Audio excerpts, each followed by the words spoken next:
In the first talk today, we will have Carlos Núñez, who will talk about aspects of gauge strange duality. So please go ahead. All right. So thanks very much. As you all know, and as we all know, thanks very much for to the organizers for putting all this together. So today we'll discuss, as the title indicates, some work in the area of ADS-CFT. I will focus mostly on ideas and outcomes in favor of technical details, right? So the main goal of the talk is to discuss the mapping between certain superconformal field theories and certain string backgrounds. And in diverse situations, I mean in different dimensions, okay? So some aspects of the integrability of the string backgrounds and the dual quantum field theories will be discussed. For lack of time, I will leave out today comments about normalization group flows away from the conformal points. And the final goal of all this line of work would be, in the end, to calculate correlation functions in the given superconformal field theories in their deformations and in the flows. So today I wanted to confine myself to two brief examples. One is going to be the example of n=2 superconformal field theories in 4 dimensions, and I chose that because it's where most people in the audience might be familiar with. And the other is a bit of an oddity somewhat, but it's very interesting, is the case of 0,4 conformal field theories in 2 dimensions. There is very parallel to the things that I will discuss today, what happens in 6 dimensions and what happens in 1-dimensional conformal theories. But I left them out of the talk of today. The talk is based in collaborations with various colleagues here, and I single out Anna Shelley because later today Anna Shelley will give a complementary talk to this one where she will discuss more details about the 2-dimensional theories. Anna Shelley is a student of Yolanda. They are both in Oviedo, as you were saying, listening moments ago. So let me go with it.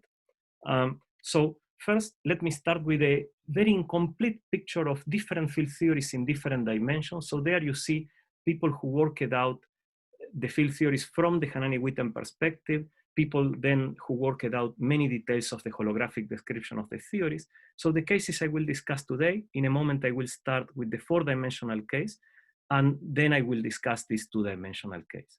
So usually what happens in all these examples is that because there is conformality in the field theories, the background, the dual background, will have to contain an ADS factor, because the number of supersymmetries, all the supersymmetry algebras force you to have at least an SU2R symmetry, and that will be represented in the background with a 2-sphere. There is some internal part of the space, and generically, there are 2 coordinates that I'm going to denote sigma and eta, and it happens that all the work factors and all the functions in front the Neve-Schwarz and Ramond fields, they depend on those sigma and eta coordinates. So without further delay, let me move into the 4-dimensional case, right? So what I want to discuss are 4-dimensional conformal field theories. And the field theories I will be having in mind, they are product of gauge groups, SUN1 up to SUNP, okay? And they are joined by fundamental hypermultiplets. And also there could be flavor groups joined with them. So if you remember, and this is why I'm choosing this example, there was an exact expression, one loop exact expression for the beta function of each one of those groups, and it's always twice the number of colors minus the number of flavors. So for example, for the gauge group N1 is 2N1, that's twice the number of colors, minus N2, minus F1, that's the number of flavors. For this one is 2N2 minus N1, minus N3, minus F2, etc. We are going to discuss conformal theories in today's talk. So we want to impose that all these beta functions are 0, and this gives you these equations that you have here, right? Okay, there is another extra thing that I want to mention is purely kinematical, and it's the following. You can define a function, given a quiver field theory like this, you can define a function that I'm going to refer to it as rank function. This rank function starts in 0, and in p+1, p is the number of nodes, in p+1 goes back to 0, at 1 is N1, at 2 is N2, at 3 is N3, etc. At p is Np, at p+1 is 0, and starts in 0. So that rank function can be written, and the other condition is that those points are joined by straight lines, can be written in this way if you check it just with the eye, you can see that it's a continuous function, something like this thing here, yep, that begins in 0 and at p+1 ends in 0, right? So it's a closed continuous function, and it's even more, it's a closed convex polygonal, and the convexity can be proven from looking at the relations making this beta function 0. Observe that the derivative of the rank function is not continuous, so it's piecewise continuous. And notice that the jumps in the rank function, say this minus this, so this minus this will give you 2 and 1 minus n2, is precisely the number of flavors that you will have in each color group, okay? So just keep these two ideas in mind, right? This is a bit of geometry only. Now we are going to move into the holographic description. Before moving there, let me say that people continue this field theoretical description, and for n equals 2 theories, you can do a lot. I will move into the holographic bits now. So long ago, in 2005, Lin, Lunin, and Maldacena, followed up by a paper by Gaiotto and Maldacena in 2010, they proposed the following problem. Let's write the most generic, in their language was M-theory background, that is dual to one of these quantum field theories. So let me describe in this talk, this is just for brevity and technical purposes, the type 2A version of the work of Lin, Lunin, Maldacena, and Gaiotto and Maldacena. So the point that they are making is, let's make duals to field theories that are conformal, preserve n equals to supersymmetry. That implies that their symmetry is SU2 cross U1. So they are almost forced to have in their backgrounds an ADS5, a two-sphere to realize the SU2, and a circle to realize the U1. There are two remaining coordinates. I'm calling them again eta and sigma here. And these are the Ramond fields that are associated with this background, the only possibilities compatible with the isometries of the problem. So all these functions that you see here, all this work factor and all these functions from F1 to F8, they depend on sigma and eta. So what they did in that paper was to run out the machine of calculating the BPS equations for this system and then impose that it preserves n equals to SUSY.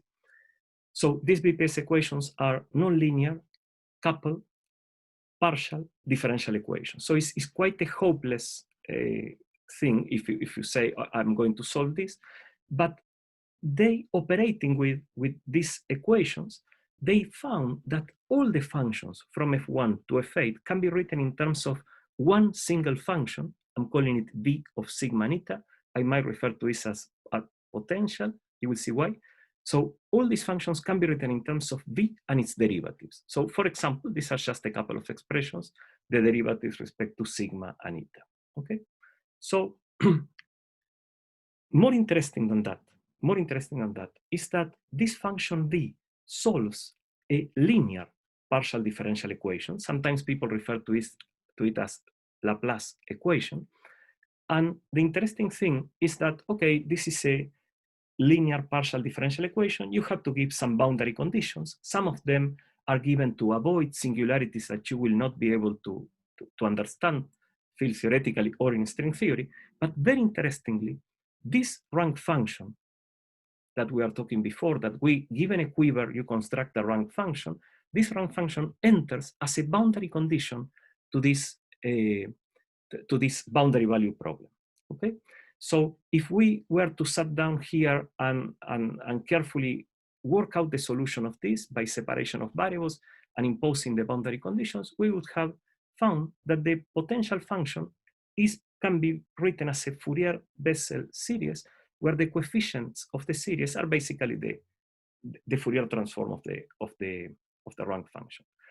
These backgrounds they study are trustable only if the number of nodes of the quiver field theory is large, so it's a long linear quiver, and if the ranks of each node are also large. That's the regime in which these solutions you can trust on them. Okay, so just to give you an example of how this goes, one can basically, the idea here is the following. Let me repeat it. Your point is, choose a conformal field theory, write the rank function, solve this Laplace equation, the solution is here, and basically use the rank function to feed it into it. Then once you have the potential function, you come back here, you use the expressions of the functions in terms of the potential, you have your background, right? So in principle, the solution will look quite complicated. But it's very easy to operate with it and to find expressions for the charges and different observables of the field theory that act as immediate checks of these solutions. So just let me briefly show you one very simple example. Consider a field theory that is SUN, 2n, 3n, 4n, and notice that each color has twice the number of flavors. So this one has 1 plus 3 is 4, etc., etc. The associated rank function is one that at 1 is n, at 2 is 2n, 3 is 3n, etc. At p is pn, at p plus 1 is 0, and at 0 is 0. So going back to the Ramon and Neves-Schwarz fields associated with this rank function and potential function and full background, you can calculate the charges of Neves-Schwarz 5 branes, the charges of the 6 branes, and the charges of the 4 branes. And in this particular case, given the rank function, the integrals are quite simple to perform. So what I mean to say is that even when the background is complicated, it's easy to operate with it. And you calculate, okay, the number of 5 branes is precisely what in the associated Hanani-Witten setup is what you count. So in this case, you count p plus 1, 5 branes. The number of 6 branes is whatever you count as number of 6 branes in the associated Hanani-Witten setup, and the number of 4 branes also coincide. And this is an immediate check that the thing is working correctly. Another thing that can be calculated, and is a very nice calculation, after some long algebra, you can see that what's called the holographic central charge, that I can define later, can also be written in terms of this rank function. And one can show in different examples that the A and C central charges that have these expressions in terms of the number of vectors and number of hypers of the quantum field theory, they coincide with this holographic central charge whenever it happens that the quiver is long enough and when the ranks are large enough. So in the limit of those numbers going large. For the particular case of this field theory here, what you find is this expression. And I'm just showing it here because it's easy to calculate and etc. Okay, so this is all I wanted to say about 4-dimensional theories, but what I want you to keep in mind is that there is this potential function and then there is a whole background that falls from it. Let me now discuss something about 0-2 conformal theories. Let me drink a bit of water and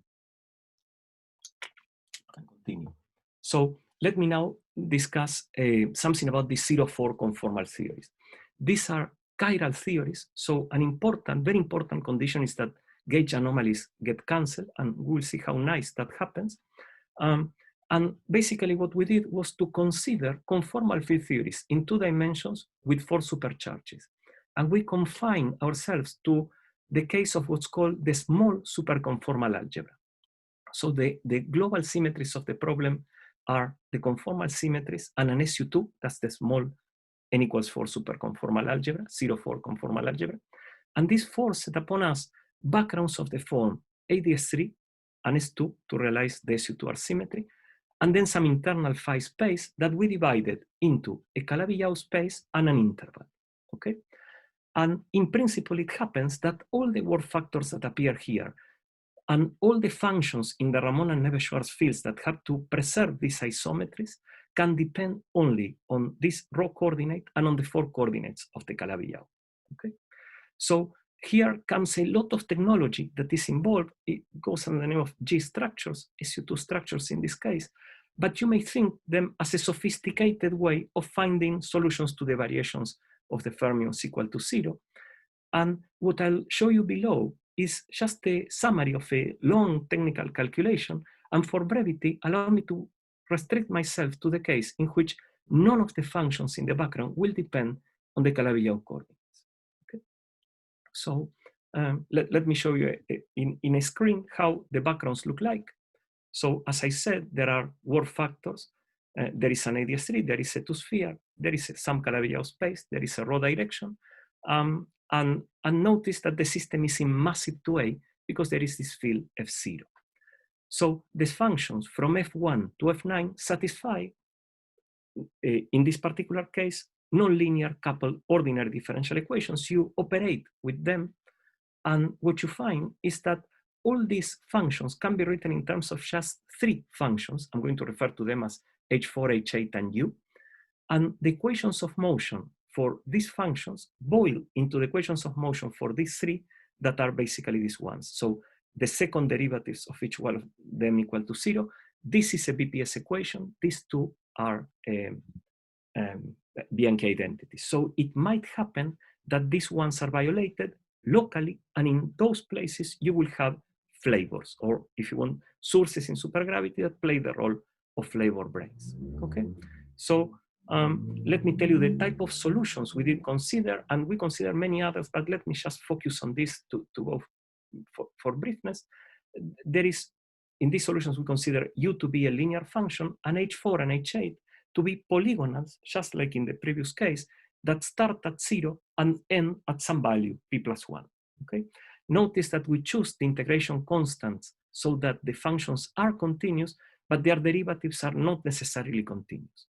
Like in the previous case, there is a very clean correspondence between the numbers, these integration constants, and the number of D2, D4, D6, D8, and Neveu-Schwarz fibranes.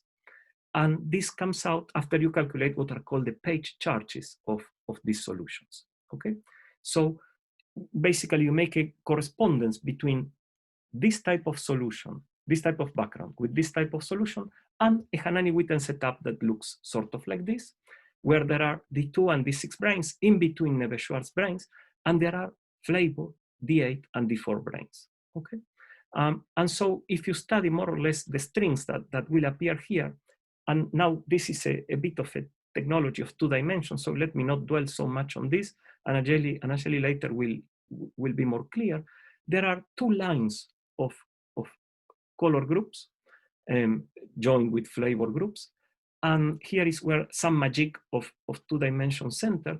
There are different possible fields in 2-dimensional n equals 0, 4 field theories that appear. So for example, these are what are called 4,4 hypers, these are called 0,4 hypers, these are called 0,2 Fermis, etc. This is a bit of technology, but let me say that the numbers that appear for the number of colors, number of flavors, etc., are such that anomalies are precisely cancelled. So you may think that you have a well-defined supergravity background, and this forces upon you a well-defined quantum field theory. Yeah, and you can make another very interesting check that is the following, and I'm not elaborating anymore on this. We consider this field theory to be the ultraviolet description of some quantum field theory that we propose will flow to a conformal point. This conformal point will be represented by this background here with these particular solutions. So we have some checks, for example, of protected quantities like this holographic central charge that is the same in this field theory and calculated in the supergravity background. Okay, so just a summary up to this point, because I'm going to move into something else. The only idea that I want to stay in your minds of this is that there is a formalism to construct string duals in n equals 2 conformal theories in dimensions 1, 2, 4, and 6. And in these cases is very similar. One is always defining a rank function that knows the ranks of the flavor and color groups. And this function serves as a boundary condition for a potential function. This potential function solves a linear differential equation. The gravity background is fully expressed in terms of the potential function and its derivatives. You can derive brane charges. From there, a Hanani-Witten setup. From there, an associated dual field theory. And there is this very important quantity, the central charge, that can be computed both in holography and in quantum field theory, and nicely coincides with the field theoretical calculation in the regime in which these backgrounds are trusted. Okay, so I'm going to move now into a very last thing. I hope I have 5 minutes because this will take no longer. Yes. Good.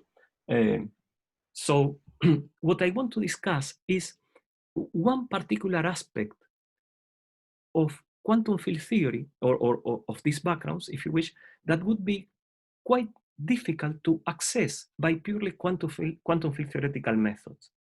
In other words, if we pass the following question to a quantum field theorist, would have a hard time in deciding. Nevertheless, using supergravity and holography, it's not that hard, as I will try to show. And this is the aspect of integrability. By integrability here, I will refer to what's called the classical integrability of the string sigma model in any of these backgrounds I was discussing before, right? So choose any of your favorite backgrounds, choose your field theory, choose your background. In that background, throw a bosonic string to move there and ask the question, is the sigma model on that string integrable?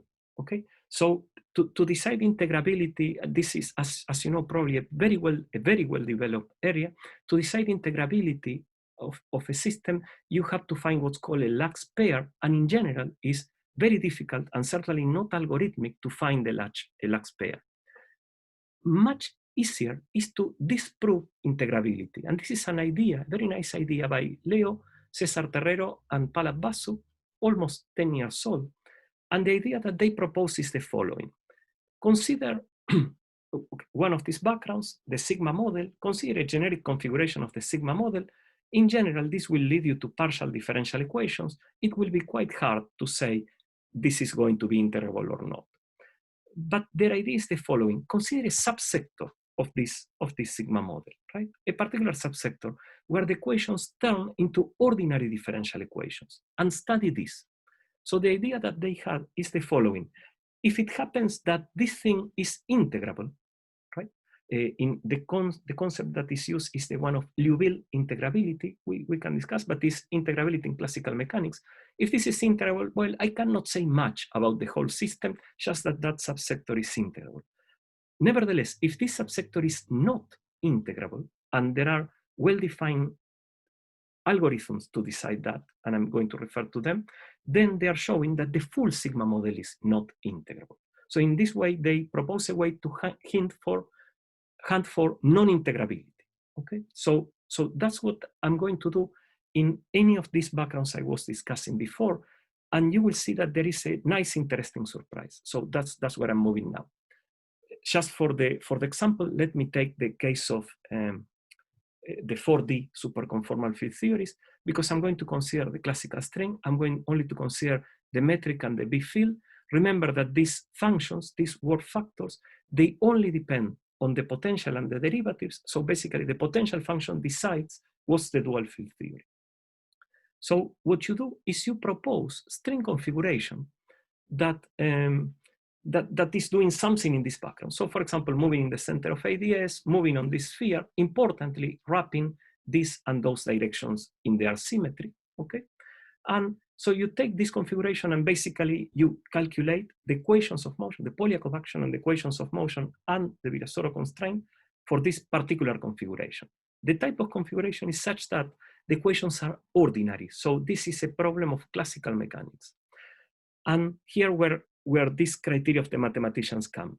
They prove theorems where they basically tell you the following. You have a system of ordinary differential equations. Okay, first find a simple solution to that system, and then make a fluctuation on that simple solution. This is the fluctuation. I'm trying to represent it here in this way. And study the equation of motion for that fluctuation. If you study the equation of motion for that fluctuation, it's always going to be a second order linear ordinary differential equation, where this coefficient, calligraphic B and calligraphic A, depend basically on the functions here that in turn depend on the background, right? So there are criteria. 5 minutes, Carlos. Sorry. Good, I'm almost done. There are criteria due to this mathematician called Kovacic to decide if this particular system is going to be or not Liouville integral. So we basically run that criteria for a generic potentials like the ones I was mentioning before. And we find that generically, this is going to be not integrable. But there is, in each of the dimensions I was mentioning, what seems to be one and only one exception for each dimension. So in the case of 4 dimensions, the potential can be read there. I cannot read it because I have the line there, but probably you can see it. And if you given that potential, you calculate the rank function and the associated field theory, you find a bit of an odd surprise. The rank function never closes, it's a straight line, and the field theory is n to n, 3n, 4n, but never ends, right?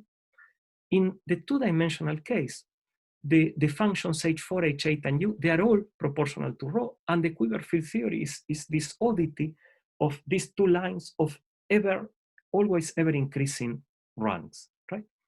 And so you may say, well, this thing, why do I care? I'm not finding non-integrability, but then so what? What's interesting is that these unique backgrounds in each dimension, they are such that for those cases, you can indeed find the LAWGH pair. So it's in those cases that they fail the non-integrability that they are actually integrable. And there are very interesting phenomenological characteristics in these backgrounds. The first one, let me pick these two.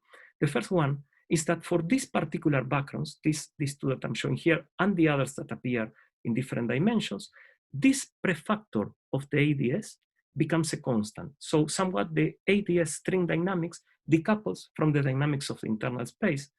And if you translate it into field theoretical language, you may say that the flavor structure of the associated conformal field theory is very simple. Either there are no flavors, like in these examples, right? You see there are no flavor groups, it's always a line of gauge groups, or there are a bunch of U1s, okay? And this nicely touched, I could comment later if needed, with some investigation people have carried out at the perturbative level in quantum field theory. So the point I want to emphasize is that like these backgrounds are very peculiar, the associated dual field theories are also very peculiar and a bit iffy, if you wish. So let me just finish concluding here by saying that the features that I discuss here for 4-dimensional n=2 conformal theories and 2-dimensional 0-4 conformal theories, even when I didn't discuss today the case of 6-dimensional and 1-dimensional field theories, they repeat also in situations in 3D and 5D. The formalism there is a bit different, and nobody have found yet in the integrable backgrounds there, if there is any, but there should be there some core solutions with very special features regarding its flavor structure, and these core solutions should be integrable, okay? All these systems can be thought as intersections of DP, DP+2, and Navier-Schwarz branes, or double intersections of them, and their relations with integrability are new aspects of these special conformal field theories with these characteristics. Recently, we started with Faedo and Rosen the study of RG flows away from these conformal theories, and we found, I didn't discuss this today at all, some interesting universality, that is, some observables decouple the RG flow part from the initial data of the conformal field theory. And it might be useful, I'm saying this because someone may know how to do it, because I certainly don't. It might be useful to unify the taxonomy of these backgrounds and their deformations. It might be useful to study how integrability and other observables behave under RG flow. So this is all I had to say. Thanks very much. Thank you, Carlos. So we have time for questions. I think Gaston wanted to ask a question. Gaston. Let me. Hola. Hola. Sí, I would like to ask you about this. You mentioned that this warping factor of the ADS, not only ADS, but 5, but also ADS 3 or ADS 4 pieces you have. This becomes independent. I mean, it's actually not a warping factor. It becomes independent on internal variables. And can you elaborate on that? Because I would like to understand better the relation with it. You mentioned that it can be it's not associated to the presence of flavor, because either you can have or not having flavors there. So could you elaborate what is the reason of that? If there is a way of understanding why? Say the last thing, Gaston. Say the last thing that I miss you there. The very last thing. Well, whether you can elaborate which is the reason for which it decouples actually from the internal part. Yeah. So what happens there? Let me see where I am. What happens there? So let me tell you technically in a way that you will appreciate, and then I'll elaborate a bit physics. What happens there is that when that can be only, can you see my screen? Yeah. Yes. Can you see when this thing becomes a 1, basically a number, right? this function that would have connected the dynamics of the string on ADS with the dynamics of the string in the internal space, right? Basically, dynamics of the string in ADS disconnects from that of the external space, okay? So ADS is integrable. You can write a LAWGH pair, and it happens in all these examples that the internal space is what's called an integral deformation of a manifold you knew to be integrable, right? So, okay, let me tell you where this comes, because this thing you don't discover in this way. In the 4-dimensional case and in the 2-dimensional case, the internal spaces are actually found by taking a solution that you know, ADS5 crosses 5 or ADS3 as 3T4, and performing an integral deformation on this. And the integral deformation goes under the name of non-abelian T-duality, okay? So it's like a T-duality non-abelian version. I was planning to discuss this in the LAWGH seminar a couple of weeks from now. So if you want, we can talk more. But that's what's interesting. And it's not always non-abelian T-duality. It's other integrable deformations of manifolds that you knew they were already integral. So that doesn't mean that there are not other kind of integral structure. It could be in principle, right? Yeah, it could be. It could be. What I'm saying is that for all the field theories with this structure that I'm saying here, whose dual you write in this way, this seems to be the only ones. Right? Also for ADS3. Sí. Bueno, yes. Yeah. Okay, so we'll go for the next question. Martin Schwellinger, please. Hello. Hi, Charles. Thank you for the nice talk. Let me ask you something related to the RG flows. What I have in mind is, you remember those papers that we did by 2002 with Umut and these kind of things? Yeah. Yes. Yes. I would like to ask you two things. One, if you have something like a potential, in that case, we had a potential for dilaton, and then we have two, well, one local maximum, one local minimum, and we knew which were both ends of the flow.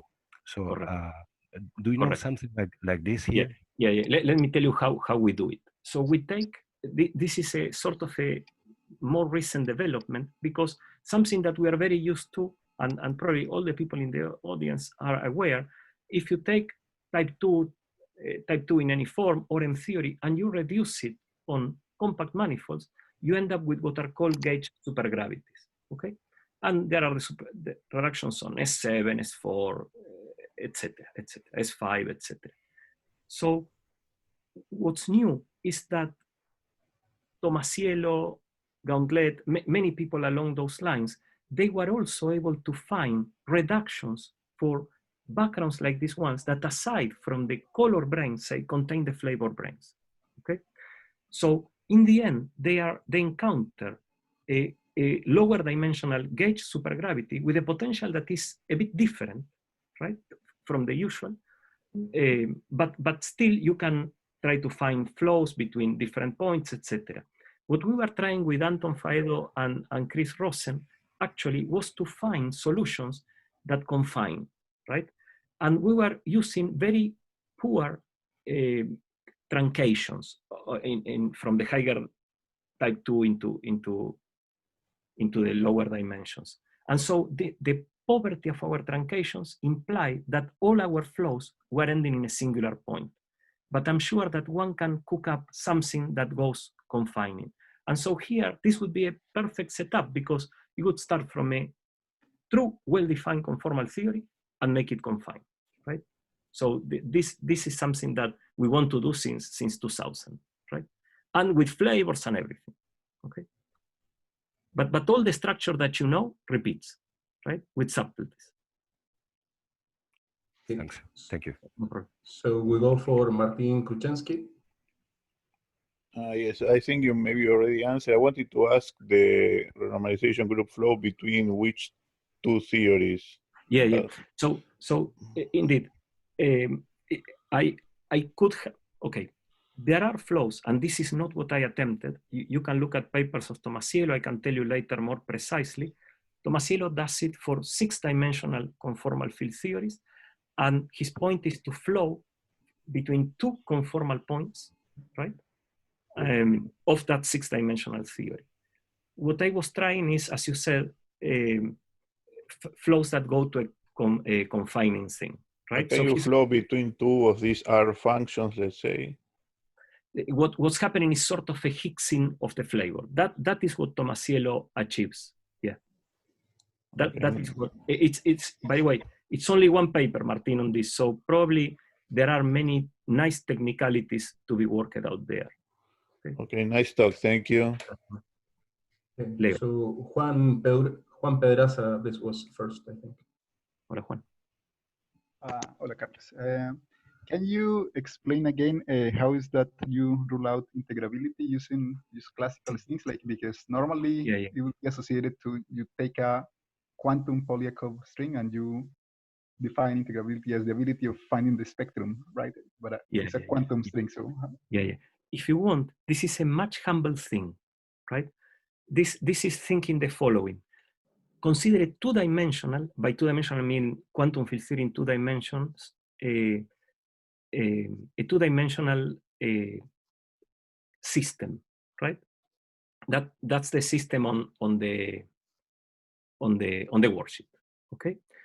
And it has to be that if the system is integrable, any truncation of and I'm talking here classical integrability, okay?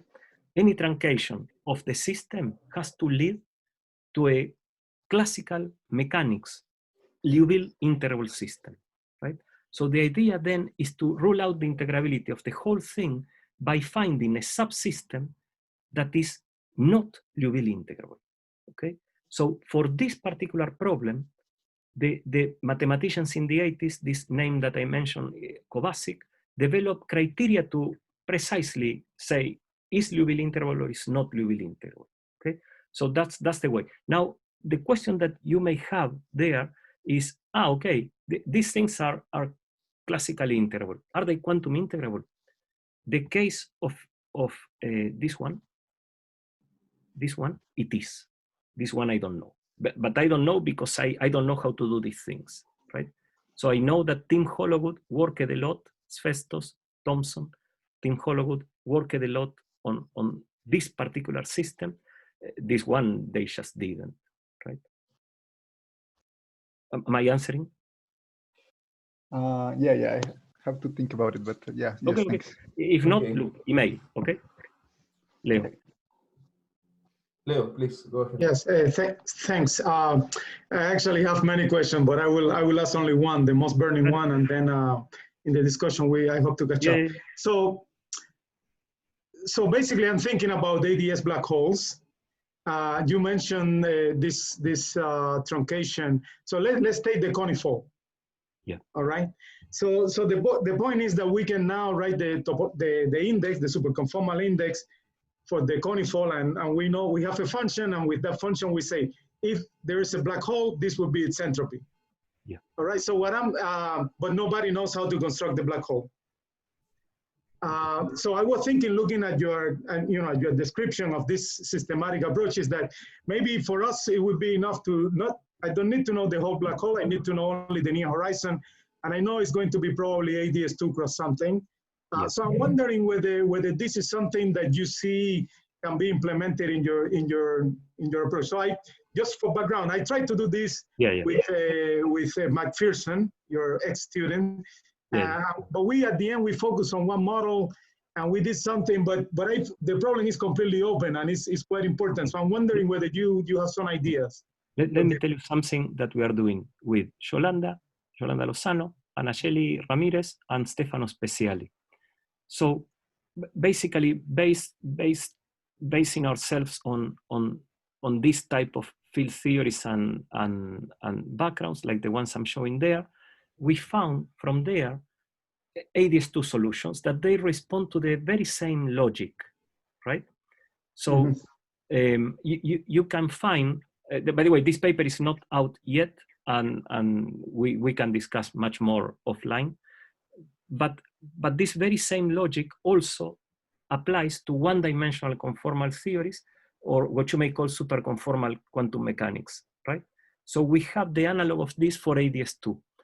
And there are certainly holographic central charges we can calculate that I think they should be related to the index or the partition function of some superconformal quantum mechanics, okay? For which one can very precisely say colors, flavors, etc. matter, okay? So you can construct the Hanani-Witten setup and you can say things along these lines. So the idea would be that if there is a black hole, say a 4-dimensional black hole, that flows to ADS2 cross S2 or something, right? Because our solutions, they contain ADS2 cross S2 or ADS2 cross S3, then the entropy of that black hole should be the index, morally, that you're talking about, okay? So, yeah, I don't know if I'm answering, Leo, or if I No, that's correct. But I wanted to, basically, this is the meat of the question. So the question is, for the conifold, the structure of, the quiver, so you can input the quiver in this. When you find an ADS2 solution, you say it comes with this content that you can do arbitrarily. I think, yes. Sorry, I think we can continue in the discussion okay. because we continue, Leo. Sorry. We continue, no problem. Sure. Thanks very much to everybody. Sorry to Alfredo, Diego, and Victor. So we will have at least 3 questions for the discussion session. If you want, sorry, can I say something? If you wish, send me the questions so I think how to organize. Because if there are 3 more, send me either for the chat or by email, and then I think about them, because if not, I'll make a papelón later today. Thanks very much. Great. Javier, Javier Magán, ¿estás por ahí? So we will recombine in 5 minutes. Hola, yes, Hola, I'm here. Bueno. So you can start sharing in the meanwhile. Yeah, one moment. See if it works.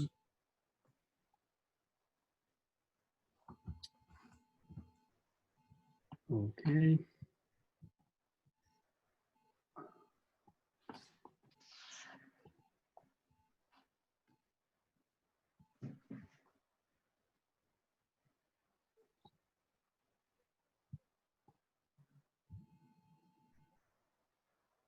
Does it work? Bien. Sí, it works. Perfect. Can I ask you one moment?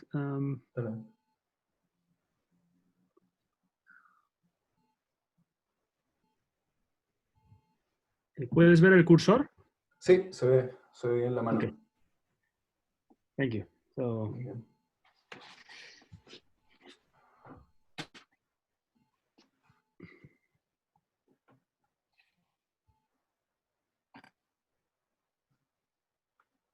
Me quedan 3 minutos, voy por café y vuelvo. no te preocupes.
Okay, Javier. Sí, dime. Okay, let's start. Mm-hmm. Okay, so now we have Javier Magan from Instituto Balseiro, who will talk about entanglement and superselection sectors. So please go ahead. Hello, everybody. I want to start by thanking the organizers for the opportunity to speak in this nice environment. So today I'm going to present a couple of works done in collaboration with Horacio Cassini, Marina Huerta, and Diego Pontelo. The first deals with understanding entanglement entropy in models with global symmetries, and the second deals with the problem of the mismatch between the A anomaly of the Maxwell field and the coefficient in front of the logarithmic term of its entanglement entropy. So let me start with the motivation. So one important motivation to study entanglement entropy in quantum field theory concerns its behavior under RG flows. In particular, we want to deepen in this wonderful formula here, which relates the entanglement entropy of a ball of radius r to certain universal parameters, these A and F parameters that characterize the fixed point, the conformal field theory. In even dimensions, this A parameter is related to the trace of the stress tensor, and in odd dimensions, this F parameter is computed by a partition function in the Euclidean space, in the Euclidean sphere. Another motivation concerns the famous prescription for computing entanglement entropy in holographic theories. This RT proposal has been a source of new results over the past decade, and certainly has opened a new era in the field of quantum gravity. The next motivation comes mainly by curiosity. So it is quite shocking that people have still not derived generic theorems concerning the interplay between symmetries and entanglement. This is more surprising when one recognizes the big role that symmetries have played in the development of particle physics and quantum field theory. So we are motivated to study quantum field theories with superselection sectors from first principle, let's say. For the case of global symmetries, this was done long ago by these authors here. But in the same vein, we could be interested like in the origin, the algebraic origin of any kind of symmetries. And with this, I mean the origin, an origin that doesn't require a Lagrangian to start with. The results I'm going to present today have been a key step toward this derivation, which I hope it will appear soon. A related motivation concerns the actual definition of entanglement entropy in quantum field theory. So as shown in this paper here, if one defines entanglement entropy through a lattice construction, one encounters many ambiguities, basically an infinite number of them. So here I show, for example, the same region in the continuum, but two choices of the boundary algebras. So here one with links and one without links. But of course, you can imagine that in the continuum, we have an infinite number of choices of different choices of boundary algebra. So this result, I must say, that has been severely misunderstood in the literature for the following reasons. First, it has been associated to the nature of gauge fields, and this is not the case. These ambiguities appear for the simplest free scalar field. Second, all these ambiguities correspond to a choice of operators, these boundary operators, that do not survive the continuum limit. They become unbounded operators, or they don't pertain to the continuum description. Maybe more physically, another reason, more physically, it would be dramatic that the universal parameters that enter in that formula that I have just described in the previous slide would depend on these arbitrary ad hoc choices that we do to define the theory. So we have to learn how to get rid of them. And well, the outshot is that we need to analyze the ambiguities not in the lattice but directly in the continuum, and this is what we will do in a moment. So a related motivation comes from the perturbing result found by Docker in 2010. So in this article, the entanglement entropy of the Maxwell field was computed, this theory is conformal, but the coefficient in front of the logarithmic term was found to be different from the associated trace anomaly. So this, of course, is problematic for the relation between RG flows and entanglement entropy I have just described, but it also has implications in the way we understand the contribution of gauge fields to black hole entropy, as many people have discussed in the past. So this problem is kind of important, and it has been attacked by many groups. And there are two main proposed solutions, or three. One comes under the name of extended Hilbert space, and the other comes under the name of edge modes.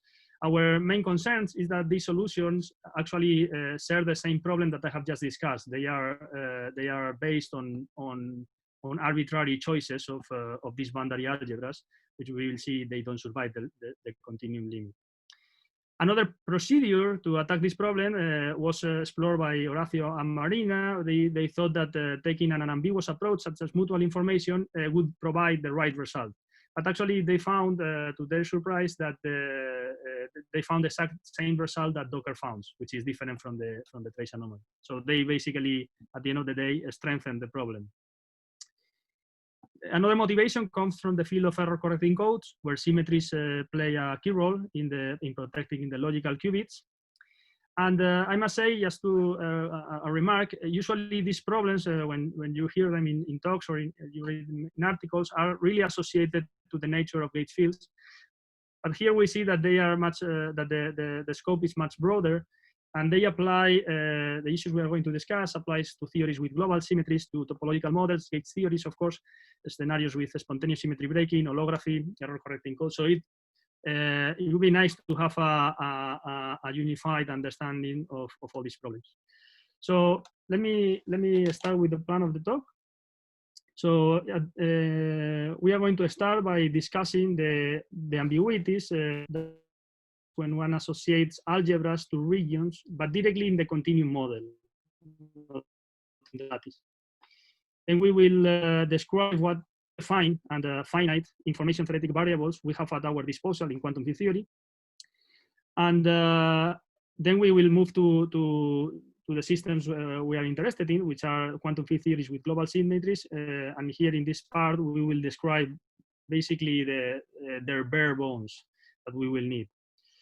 Then we will move to the core of the talk, where we mix all these observations and we actually compute all these information theoretic variables, and we recover all the results and get new results for universal terms in these variables. If time permits, I will end up by presenting the solution to this problem related to the A anomaly of the Maxwell field. So let me start. So the definition of entanglement entropy in quantum field theory is intimately related to the way we associate von Neumann algebras to space-time regions in quantum field theory. So if we want to understand the potential problems, we need to carefully analyze the properties associated that appear in this association. To understand this, the best framework is the local algebraic approach developed by LAWGH and Kassler a long time ago. This is a very minimalistic approach to quantum field theory. And the properties that arise are as follows.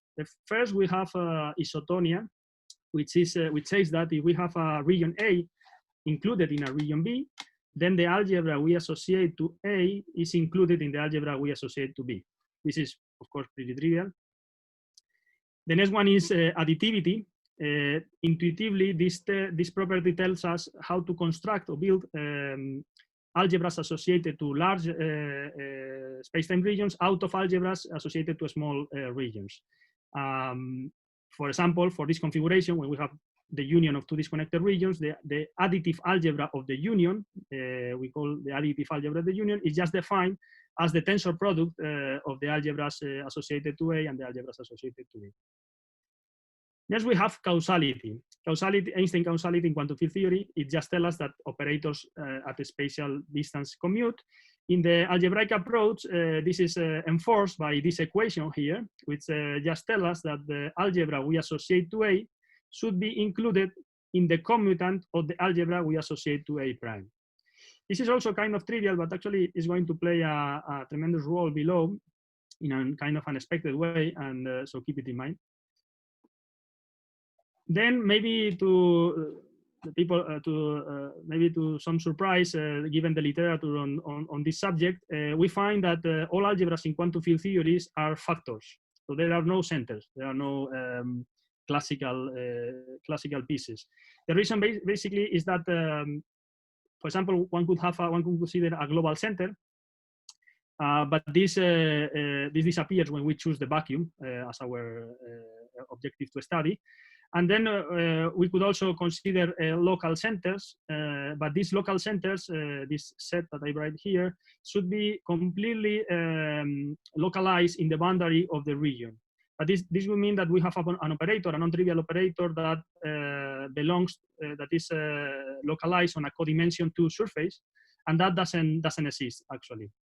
So maybe if you are not convinced by this argument, it is a fact that there is no quantum field theory known that for which its algebras have a local center. So finally, there is another the last property, which is actually an assumption. So it's an assumption that covers most quantum field theories, certainly like most interesting quantum field theories, but it is still an assumption, so I will mention. The assumption is that it's called LAWGH duality. It says that the previous inclusion associated to causality, this inclusion here, is saturated when the region is topologically trivial. So for example, here we have a sphere, and then we have that the algebra we associate to A is actually exactly equal to the commutant of the algebra we associate to A prime. Okay, so having said this, notice that it is kind of amusing to see that that there is very little space for ambiguities in the continuum. One should notice that the tremendous difference between this analysis and the analysis in the lattice. So given this structure, let's discuss what type of information theoretic variables do we have at our disposal in quantum field theory. So first we could consider this configuration here. So one would be tempted to say that there is one a nice variable associated to this configuration, namely the entanglement entropy. But this is not the case because entanglement entropy does not properly exist in quantum field theory. It is just infinite. And actually, we can say more. There is, at least to my knowledge, there is no known well-defined information theoretic variable associated to this configuration of regions. So we have to go one step up in the ladder and consider a little bit more something more complicated. So we consider this topologically non-trivial configuration. We have two regions, and here we have a well-defined variable. It is the mutual information. So the mutual information, for the people who knows a little bit about it, is usually defined in terms of entanglement entropy. So how is that we can have it in quantum field theory if we don't have entanglement entropy? The reason is that it can be defined equivalently in terms of a relative entropy, which is a measure, which is this quantity here, which is a measure of distance between two states, in this case the vacuum and the factorized state. So this quantity is well defined and actually finite in the continuum. Now this quantity is very interesting because it allows us, just by considering a topologically equivalent but a little bit different, so I have modified a little bit the things, it allows us to define a notion of regularized entanglement entropy in quantum field theory. We just define it in this way, as 1/2 of the mutual information between A and B when they are separated by a small, with a certain size epsilon, spherical cell here. So this will come back below. But for the time being, well, and I must say that there is another definition that has appeared very recently. It's called reflected entropy. I just want to mention it, but we won't discuss it today. But the key question here for our purposes is this one: is this the only well-defined information theoretic variable associated to this configuration? And the answer is that this depends on the quantum field theory. So remember that these minimalistic properties that define the local algebraic approach to quantum field theory only enforced the algebra, the additive algebra of AB, to be included in the commutant of the algebra we associate to the complementary region. This means that if these two algebras are not equal, we have another quantity which is also well defined. It's the same relative entropy as before, but this time computed over this weird algebra. Okay, so now you may say, how is it possible that these two algebras are not the same, and what is this weird algebra? So to explain it, let's take an example which is going to be simpler, and also is the example in which we are interested. So let's consider quantum field theories with global symmetries, and we need to describe the main bare-bone properties of these theories. To understand them, we could start a little bit outside of the theory and consider charge operators. I named them here as these V operators. For the symmetry to be global, maybe this is not so known, but it is the fact that the charge operators need to be local. So there is kind of a seesaw mechanism here. And of course, if the theory is symmetric and the vacuum is symmetric, we cannot expect to measure these charge operators because they affect transitions which do not conserve the charge. But they allow us to construct nice invariants just by usual contraction of indices. And the nice observation is that we can construct this invariant here. It is called an intertwiner, and it's associated to certain representation in this way. The interesting point is that it is easy to convince oneself this operator cannot be constructed by products of neutral operators in the left and neutral operators in the right. So it doesn't belong to the additive algebra I was defining before. But it is also clear, because they are local operators, that these operators commute with any operators in the complementary region. So actually, these intertwiners belong to the commutant of the algebra we associate to the complementary region. Indeed, we can say more. It turns out that this weird algebra we were commenting before, which is the operators that commutes with the complementary region, is actually the additive algebra plus the intertwiners. A similar thing happens in the complementary region. So in the complementary region, we can attach some objects that maybe are not so people are not so familiar with them. They are called twists, and they represent the symmetry only locally. So there is one twist per element of the symmetry group. So this is this operator here. When multiplied with other twists, it represents the symmetry locally. But this means that when acting on a charge operator in region A, it transforms it as the symmetry transformation does. But when we act with it in a charge operator which is in the region B, it does nothing. Sorry, here it should be an I. So this operator, and this is not so obvious, so excuse me, but for the lack of time.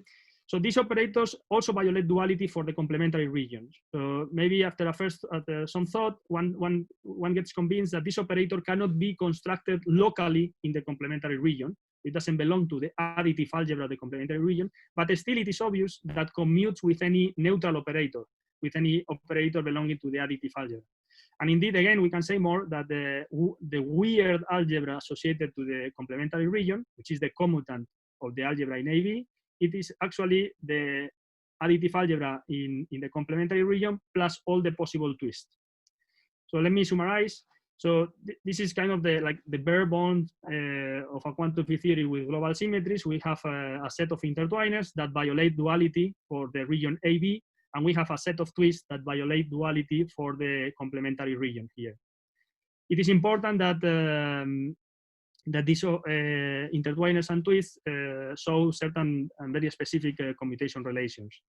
But this is a little bit more technical issue for the computations. So with this information, let's come back and see the variables we are going to be interested. So when we are going to define entanglement entropy through mutual information in the usual way that I have described before, we have this forces us to consider topologically non-trivial regions. So we have this union of A and B, and then if so, then we of course we have this mutual information, which is the one that people usually compute. But we also have this other relative entropy, which now is the same relative entropy, but now computed on a different algebra, is the additive algebra plus the intertwiners. So what is this weird quantity? So actually, it can be proven that, to give some intuition, that it corresponds to the mutual information in an extended model in which we include all the charges. But the important point is that this is kind of just maybe a way to get some intuition, but the variable itself is completely well defined for the neutral theory itself. Now, for the complementary region, we also have a new variable, which is the relative entropy, again, a relative entropy between the vacuum and a vacuum in which we have stripped or integrated out the twist operators. This is a complicated quantity. I'm not going to talk, but it shows very nice and deep relations with the other quantities. And this has been discussed in a recent paper in collaboration with Diego Pontelo. But so, okay, so the technical challenge of the papers was to compute these quantities in several models of interest. In particular, in general, we always have the information about one or the other quantity, so computing the difference is typically enough. And this is what we have done, computing the difference in the limit in which this size, the size of the cell, of the blue cell, goes to 0. So one can start with finite groups, both abelian and not abelian, and the difference turns out to be the logarithm of the number of group elements. So maybe for the people that knows a little bit about it, this is the famous topological entanglement entropy discovered by these people here. But here we see that it appears, so this entropy appears for topological models, and here we see a more generic appearance in any dimension and for global symmetries. We also computed for Lie groups, also both abelian and not abelian. In this case, when epsilon, the size of the blue cell in the previous slide, goes to 0, it goes to infinity. But there is a universal scaling, which is this one here, where this G, curly G, it represents the number of generators of the Lie group. We can also consider multi-component regions. This is kind of, even if maybe it sounds challenging, actually it's very simple because the contribution just add up as in topological scenarios. We can consider excited states, and here we have, well, we have a bunch of results. Here I show one, and I show this one because this result has appeared in a scatter, in different scatter places, and we provide a kind of a unified perspective on the origin of this quantity. Finally, we can also consider spontaneous symmetry breaking scenarios, and here we can compute in an analytic way things that were computed numerically in previous literature. So, and to finish, I want to state I want to comment a little bit briefly the solution to the problem of the anomaly. So let me state the problem first. The anomaly of the Maxwell field is defined conventionally as through the trace of the stress tensor, and it's just given by this number here. The coefficient in front of the logarithmic term in entanglement entropy was computed by two different means in two different papers, these ones, and it was found they found this result. But generic conformal field theory arguments suggest they should be the same. So this is the problem. The difference, the difference between both computations was argued, no, not both computations, both quantities, was argued to be related to certain edge modes, whether coming from extended Hilbert space construction, from electric fields at the boundary, or by some Gates degrees of freedom. But all those solutions present problems of different nature. For us, the most important is that they give a physical meaning to things that do not survive the continuum limit. Also, an important issue is that they do not respect electromagnetic duality. So, for example, yes, some of them they give more a bigger role to the electric field instead of the magnetic field and alike things. So what is our solution? So again, we are going to compute to define entanglement entropy through the mutual information, and but then we realized that well, as before, we encountered this topologically non-trivial region, but we also this also introduced a scale. It's the scale of the cell, no?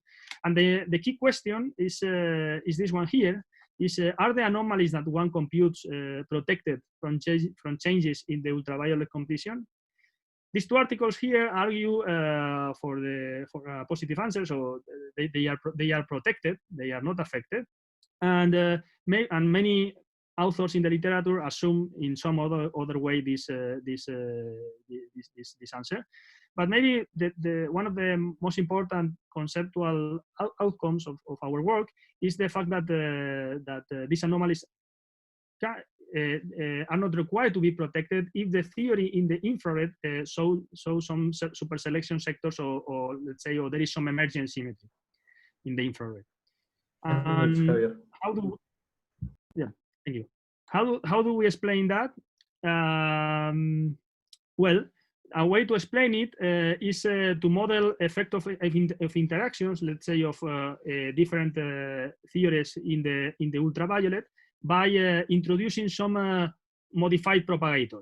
Basically, the idea is to modify the Maxwell theory, but not by including interaction, because so keep the theory Gaussian, but still import the effect of potential, for example, charges in the ultraviolet through a modified propagator. Now, how is possible? The question here is, how is possible that such an ultraviolet modification has an effect on some infrared quantity? No. And the key answer is that, for example, to see how is possible this, we can consider the electric flux. So we consider the electric flux on a ball of a very large radius. So we are in the infrared theory. But the point is that, as I commented before, even in the classical theory, we think of the electric flux as some variable which is codimension 2. In the quantum field theory, we cannot. We need to smear the operator in the transversal directive. So this operator, let's say a well-defined electric flux, has some smearing in this of size epsilon in this transverse direction. So what one finds in the calculation in this theory is that even if the radius is very large, and we are in that sense in the infrared theory, if the smearing is very large as well in comparison with this modification, then we recover the free Maxwell theory, which says that the flux has to be zero as an operator equation. This is the Gauss law.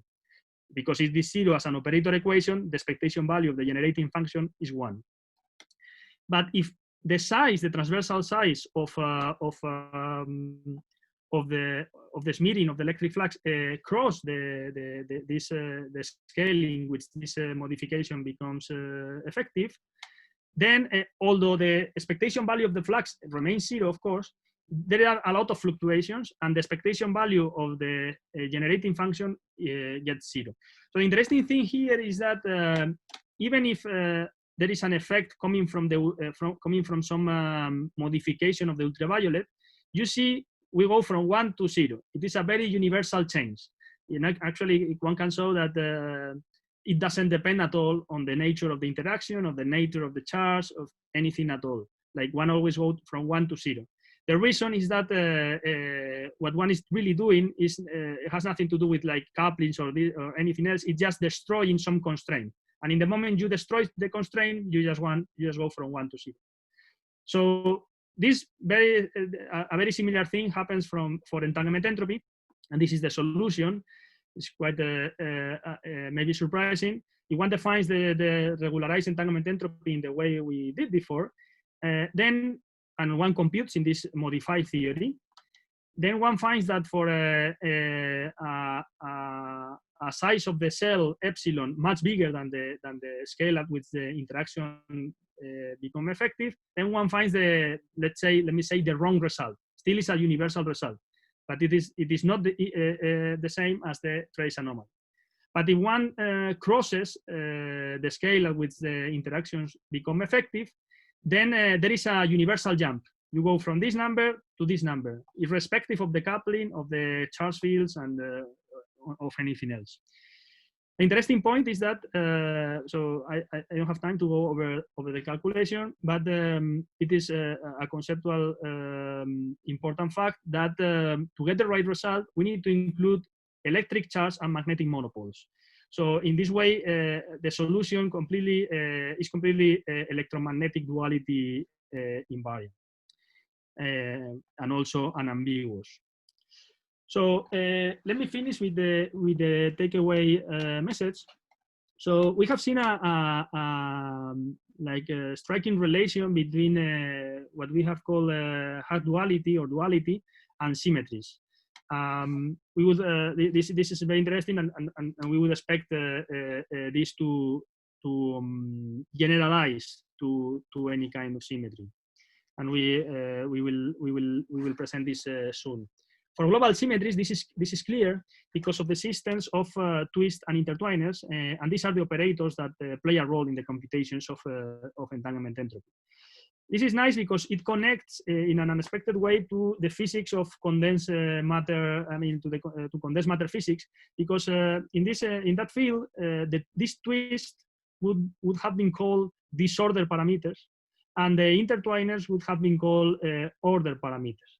So what we have found is that we have connected the physics of information theory in these models to the physics of order versus disorder parameters that are the important physics to describe the phases and the phase transition. Then we have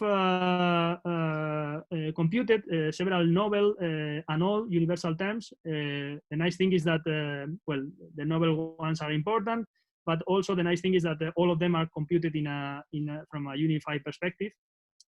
And with this structure, we have provided an ambiguous solution to the mismatch of the Maxwell anomaly. All these solutions and all what we have described here has not required centers, edge modes, extended Hilbert space, nothing at all. It has provided, I think, a more promising path, which is related to the physics of order and disorder parameters in quantum field theory. So with this, I finish. Okay, thank you, Javier. We have time for some questions. So David Berenstein, please go ahead. Yeah, can you use this to distinguish oblique confinement from regular confinement or some other setups like that when you have many vacua of the same field theory? We are doing that in the next paper, yes. Yeah. So that's mainly the contents of the next paper. Needs to introduce more. So yeah, the motivation is kind of different, but maybe the punchline is that with this kind of dualities, well, I mean dualities not in the sense of dualities in quantum field theory. With this kind of half duality, one can characterize the phases of quantum field theory very neatly and from an algebraic perspective. Okay, thank you. Okay. Nico Grandi. Yes, when you discussed the Maxwell anomaly, you introduced a modified propagator with Huygens derivatives. As we learned from Jose's talk yesterday, Huygens derivatives generically introduce instabilities in the theory.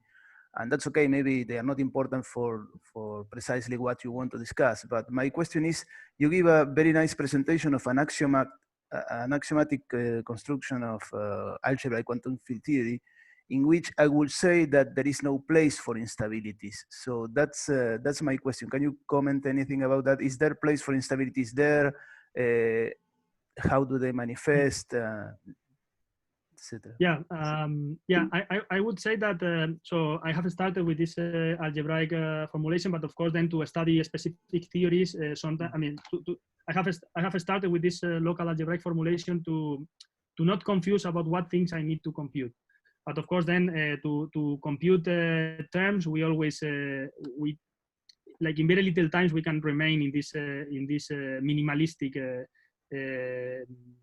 approach. And in the Maxwell case, the point is the following: you don't have to see this modified theory as a well-defined theory. What we are saying is just that so Maxwell theory is a well-defined theory. It's a free theory. It's a conformal theory. But the point is that let's say the anomaly, the anomaly as defined through entanglement entropy, it's just not the same as the trace anomaly. But we understand why it's not the same. So the problem is that the theory is somehow not complete. So it has certain problems in the assignation of algebra to regions, and then let me say it this way, the theorem, because we saw that this is not true. The theorem that stated that there is a specific relation between the anomaly as defined by the entanglement entropy and the anomaly as defined by the stress tensor is not valid in such a case. What we are saying is that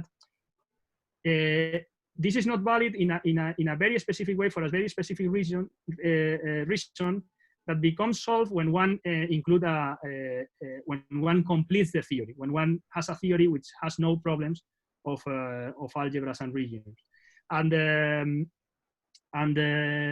the way to do this, we have done it in this kind of dirty way. But if you want, you could just consider a well-defined quantum field theory, probably not quantum electrodynamics because of the Landau poles and all these things. So the point is that it is not easy to choose a good quantum field theory for those problems.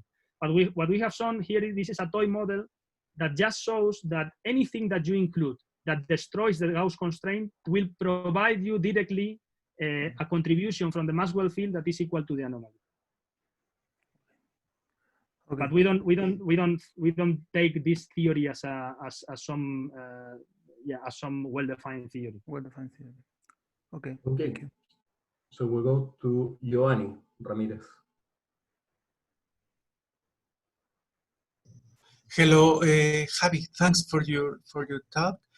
I would like to ask about the definition you give for the information theory, and I would like to know if you have tried with some if you have tried to use that the representation to explore some characteristics of the entanglement entropy, such that the area law or some violations of the area law. No, we have studied this only in quantum field theory, and in quantum field theory, I think now, yeah. I don't want to make a wrong statement, but I'm pretty sure that it's impossible to go out the area law. So what you are commenting about the violations of the area law concern lattice theories with yes, such lattice theories and some conformal field theories used to represent that lattice theories. But the conformal, I think if it's a conformal field theory, it will always have this logarithm. I'm assuming, of course, in 2 dimensions, you have this logarithm, this law that is a logarithm, and I take that as an area law. Let's say it's just that the area law disappeared because you are in 2 dimensions, but that is also universal. Yeah. So yeah, if that's the question, for example, in 2 dimensions, you can use this to find. To find the famous logarithm, the famous C/3 logarithm. We are just saying that so this definition here, in terms of this configuration, we are just basically making it clear when it is valid and it gives you what you would expect, and when it will have some troubles due to some, not troubles in the sense of giving non-universal answers, because the nice thing of this is that it's always universal. but travels in the sense that when it gives you the things you would expect or other things. But you can use this for certainly for any quantum field theory. Okay, so I'm sorry, Carlos and Cesar, I think we need to move forward, so you can ask in the discussion session. And thank you, Javier, for the talk. Thank you. Yeah, I need to, sorry, one moment, let me see. How do I do this? Okay, so we recombine at 11:32. Stop for 5 minutes. Ahora, Pedro, ¿estás por ahí? Sí, acá estoy. Dale. ¿Comparto pantalla? Veamos mientras, ¿eh? Sí. Dale. Dale.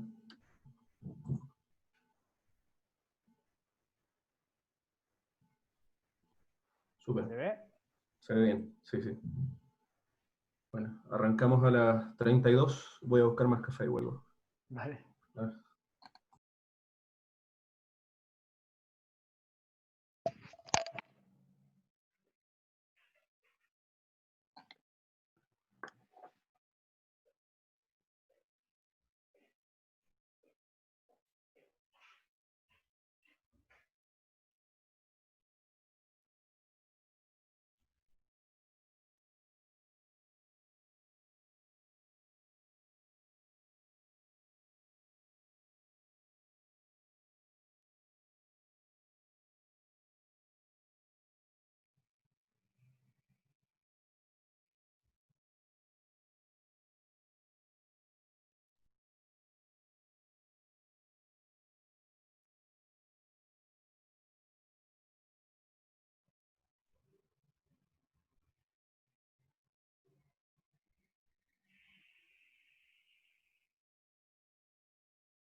Pedro, are you ready? Yes, yes, I am. Great, so let's start. Now we have Pedro Jorge Martinez, who will talk about Rayleigh entropies and area operators from gravity with Hayward terms. So please go ahead. Okay, so thanks. First of all, thanks for the organizers to letting me give this talk. I just got my PhD at IFLP with Guillermo Silva and Marcelo Bota, and I was about to start a postdoc at Instituto Balseiro, but each time the quarantine gets longer, this is a softer and softer transition. So I hope in the near future to actually get there, but so far I will still be in La Plata for quite some time. So in this talk, I wanted to present this recent work we did with Marcelo Bota-Canchef and Juan Zárate. It's called Rayleigh entropies, an area operator from gravity with Hayward term. So, okay, let's begin. As a summary, I will first give an introduction that is related to the motivation, and then I will also introduce some of the objects we will be computing during this talk from a quantum field theory, and then the rest of the talk will be just all the time in ADS from the gravity side. Then I will talk about the common law, what is known, and where do we find that there are some, let's say, inconsistencies or things that don't make us completely happy. And then by that time, it will be clear what we want to do. So I will just tell you what is our approach to solve these things that were bothering us. And once the setup is made, I will jump to the results of what we got in this paper. And by the end, we will gather everything up in conclusions and future directions. So the punchline here, or the thing I wanted to take home, and the protagonist today will be this term, which is called Hayward term. It was discovered, I think, or I don't know how to say it, but it was found by Hayward in a paper in the 93 to be required in a Dirichlet boundary problem, variational problem, when you have these sort of corners in your manifold. I will present more clear drawings in the next slides, but let's say that it plays a very similar role to the Gibbons-Hawking term from codimension 1 surfaces. This object here is this theta angle, is the deficit angle that creates when n1 and n2 is not the transition is not soft, and this term is completely localized in this surface gamma. Another thing that will come important here is that this factor that I will in the next slides will clarify why it's so important. So one of the first motivations here is that, as far as I recall, for the past 4 years, my advisor Bota was always telling me that this is sort of an area term. It's a codimension 2 term. There's no way that this Hayward term is not related at all with the Ryuta-Kayanagi law that we will get in a minute. So I recall having this conversation for the last 4 years. I'm very happy that we came up to something concrete to say about this. The other thing that I would count as a motivation is that the standard prescription that will come in a few minutes, gave by Dong in 2016, requires an ad hoc dynamical brain whose role in ADSC, at least from our perspective, is not completely clear, and with a very precise tension you have to give. So in order to clarify this, we started this work in order to clarify more or less this second point. And as a final push, there was a very interesting paper by Takayanagi last December that also stressed that this Hayward term may play an interesting role in this entanglement entropy and Rayleigh entropies computations. So it gave us the final push to try to say something about it, very concrete something. So here I wanted to present, let's say, what is the quantum field theory side of the problem. Let's say we have a CFT defined with the time direction and a space region, which is the boundary of sigma. And let's say we split this system into pieces, let's say A and bar A, and we can define this object.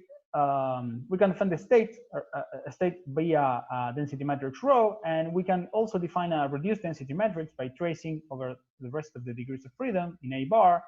And this will give us the reduced density matrix of the system A.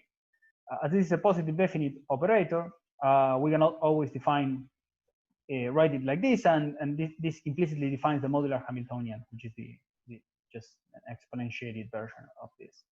So this is what I mostly said. And let's say we have this operator rho A, we can associate to it von Neumann entropy, which is computed in this way. And this is what the entanglement entropy of region E is called.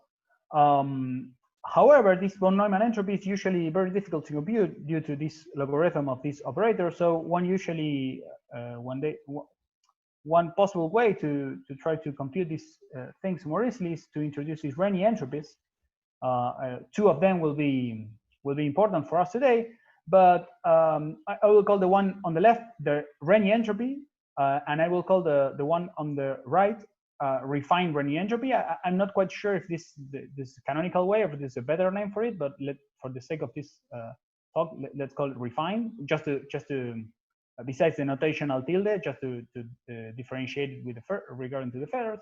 But as a regularization procedure to compute the entanglement entropy the von Neumann entropy I introduced earlier, any of them is equally fine. Just in the limit n to 1, both of them tend to the von Neumann entropy.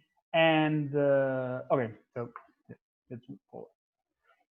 So from the holography side, okay, another thing that one should take from these two previous slides is that from a CFT point of view, this problem is completely set. Like maybe you find hard to compute the density matrix, or maybe you have it and then you find difficult to compute the Renyi entropies and stuff, but you have no ambiguities in this process. One interesting thing we will say something in this work is that when you go to the dual prescription, holographic prescription, let's look at this surface, there is no obvious way to choose a bulk dual to this region A. We know that in the saddle point and the very saddle point approximation, ultimately the Ryō-Takayanagi surface will rise as a predominant, but in principle, there's no usual way to say, oh, why do we choose this? The other point of this slide is also to say in which setup, holographic setup we will be working. We will be working with states that are in the full system created by an Euclidean path integral. This drawing means that the empty eggshell of this drawing represents the Euclidean path integral in the CFT that prepares the global state, and then I will cut the global state and trace on the A bar degrees of freedom. And from the bulk, in order to interpret this computation as a bulk computation, I will fill this like the eggshell with soup, let's say.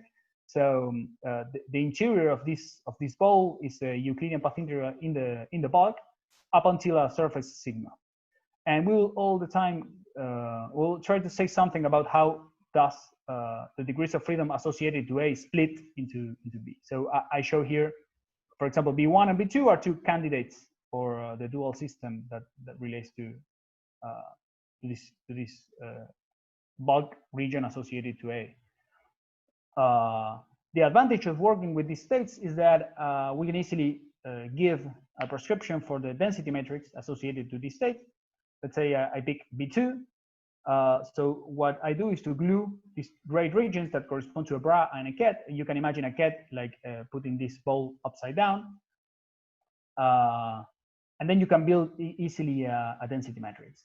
Two things I want to say here is that as far as these computations go, I'm just computing matrix elements of rho. So actually beta will be an angle that it's not mandatorily, this is on purpose left open for I can put anything here and here, and this should be a well-defined computation. It is not mandatorily be closed at 2 pi. And the other thing I wanted to say is that I have not given any meaning to this lambda here. These lambda here are interpreted in this computation as external sources of the CFT, and it is already known by several works, but among these two, probably the most famous, that deforming, for example, a single trace, the CFT action with a single trace with a source lambda will prepare in this region sigma a coherent state or a semi-classical state in any way that will always have a geometrical dual. So what I'm trying, I will mostly turn off this lambda because it's not central to our problem. But what I want to say is that our construction here is not rigid in the sense that I can deform a little bit the states I will be computing, and everything I will say for the next slide will still hold. So let's go about the common law. The common law has been stated many times that as Ryo Takayanagi in 06 gave the original proposal that this entanglement entropy associated to A is computed by this minimal area over 4G. And in the same year, Forsaev gave a first attempt of the demonstration using replicas.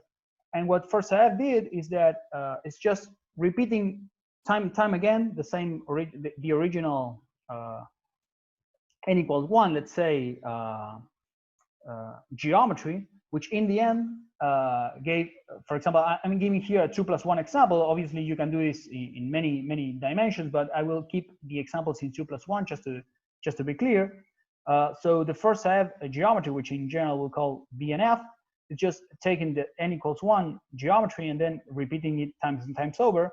But when you draw it like this, you can find that there is a tension because on the boundary you will give 2 pi n, let's say, cycle. And if you go to r equals 0, the suggested cycle by the geometry itself, in order to not to avoid a conical singularity, is 2 pi. So one can try to do this drawing in order to represent this geometry. And what Forsaev obtained is that the Rényi entropy, the original Rényi entropy, is actually given by this. And you can check explicitly that in the n equals 1, this object reproduces the Ryo Takayanagi formula. The problem with this derivation was found by Hedrick in 2010 that as this geometry had a conical singularity in the boundary, I'm sorry, in r equals 0 in the origin, which is the gamma surface in the general problem. I'm sorry.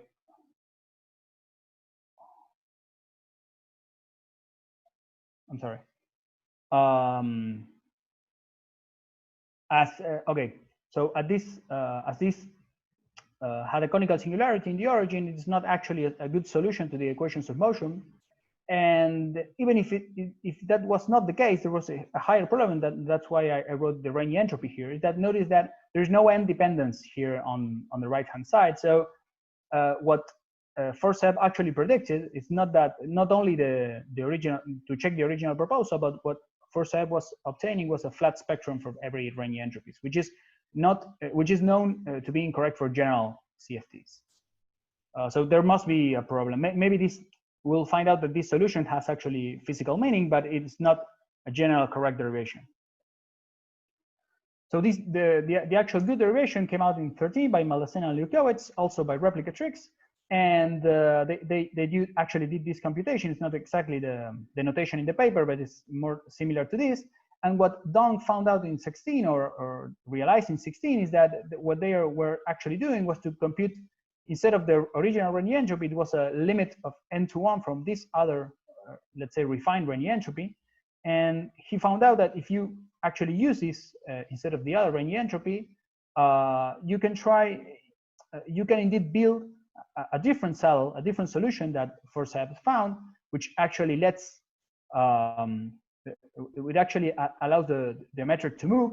The metric with n equal 1 copies and the metric with n different to 1 copies is actually different. Let's say I have this example prepared for you. So when you try to draw this, you will find that there's no, this is a soft solution. There's no conical singularity, no conical defect. And again, the other problem is that these refined Rényi entropies actually have an area that depends on n, so this is no longer a flat spectrum. What I just want to say, previous to the next slide, is that in this interesting paper by Dong and Maroff in 18, they find this physical sense.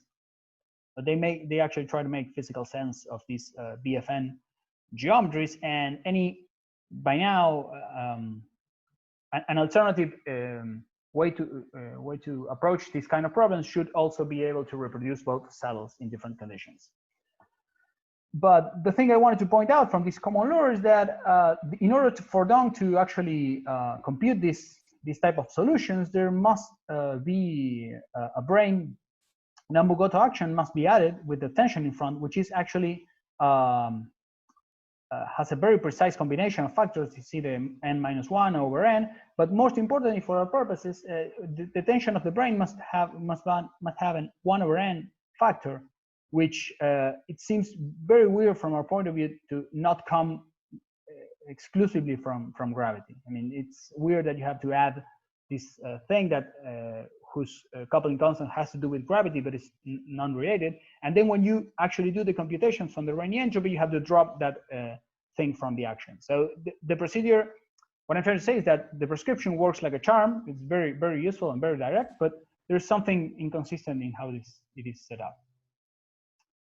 So by now, you already know the problem we want to solve, and you probably suspect how will we do that. We'll try to see or to pose a problem in GR, which this codimension 2 corners arise, this codimension 2 gamma. By now, you probably are suspecting that in this Rayleigh computations, you can see that these surfaces with deficit angles arise, or maybe you should dance around different of this configuration, and in the end, you may end up with something that is soft, but you may not. So it will be for interest to us to consider, okay, suppose we have these gamma surfaces and we want to pose a well-posed Dirichlet problem. It was found in this paper by 93 of Hayward that I told you before that the correct GR problem you have to solve to have a well-posed Dirichlet problem is the Einstein-Hilbert action times plus this Hayward term, and the variation of them on the metric will have this shape. So you can meet the equations of motion, for example, and then if you give H alpha beta, which is the induced metric on this codimension, let's say sigma 1 and sigma 2, you by continuity in the end are giving gamma. So this is a well-posed problem, Dirichlet problem you can solve. The thing is that the objective now is try to find these Rayleigh entropies and see where does this action lead us in the general sense, and then we're going to try to reproduce this both Rayleigh entropies computations from this setup, actually having this area term in the action. You can already see that the important thing of the factor comes here. This term naturally has a 1 over g, and it's included in natural GR. And as long as this theta has something to do with 2 pi, you can see that this 2 pi will cancel the 4 pi, and you have 1 over 4g. And there will be some n shenanigans here, but you can see how the correct solution will rise. And a final comment on this is that notice that in the past drawing that I have made, it's not entirely clear, but this gamma surface always reaches the boundary. So giving information on gamma, it's a legitimate thing to ask for this kind of problem. It's something really holographic. It's not something that it's on the inside of the bulk, and you cannot reach it by the CFT. So let's come back to the states we are going to study in this approach. The states, as I said, the states that I will study has this interpretation. You have a system, let's say B and B bar. In geometry, the usual thing to do with this holographic, let's say the state is defined by this Euclidean path integral in the CFT. As I said, this sup is ADS, and the natural thing to do is to project these states in the soft configuration, but for the purposes of our paper, we are more interested in letting this angle, instead of being pi, will be a general beta over 2, and furthermore, we'll always think, or at least for a picture, we'll think that you have this Euclidean evolution that connects B and B bar. And we can define this state as this Euclidean evolution reinterpreted as a state, sort of a CFT-like interpretation. Again, this is built. Once this is built, we can easily go into a density matrix for just tracing over B bar. So this is something I already said, that beta will play an essential role in the Rayleigh entropies computation. So let's say, okay, 10 minutes. So let's jump onto the results. The first result before going into the Rayleigh entropy computation is that once we have an area term in the action, one interesting outcome is that imagine this sigma region has, let's say, a finite number of points. I put, for example, a cutoff of some sort. I can say that bringing B1, choosing B1, let's say this matrix is like the full points of sigma. Choosing B1 or choosing B2 is just by choosing different regions of this matrix, these degrees of freedom.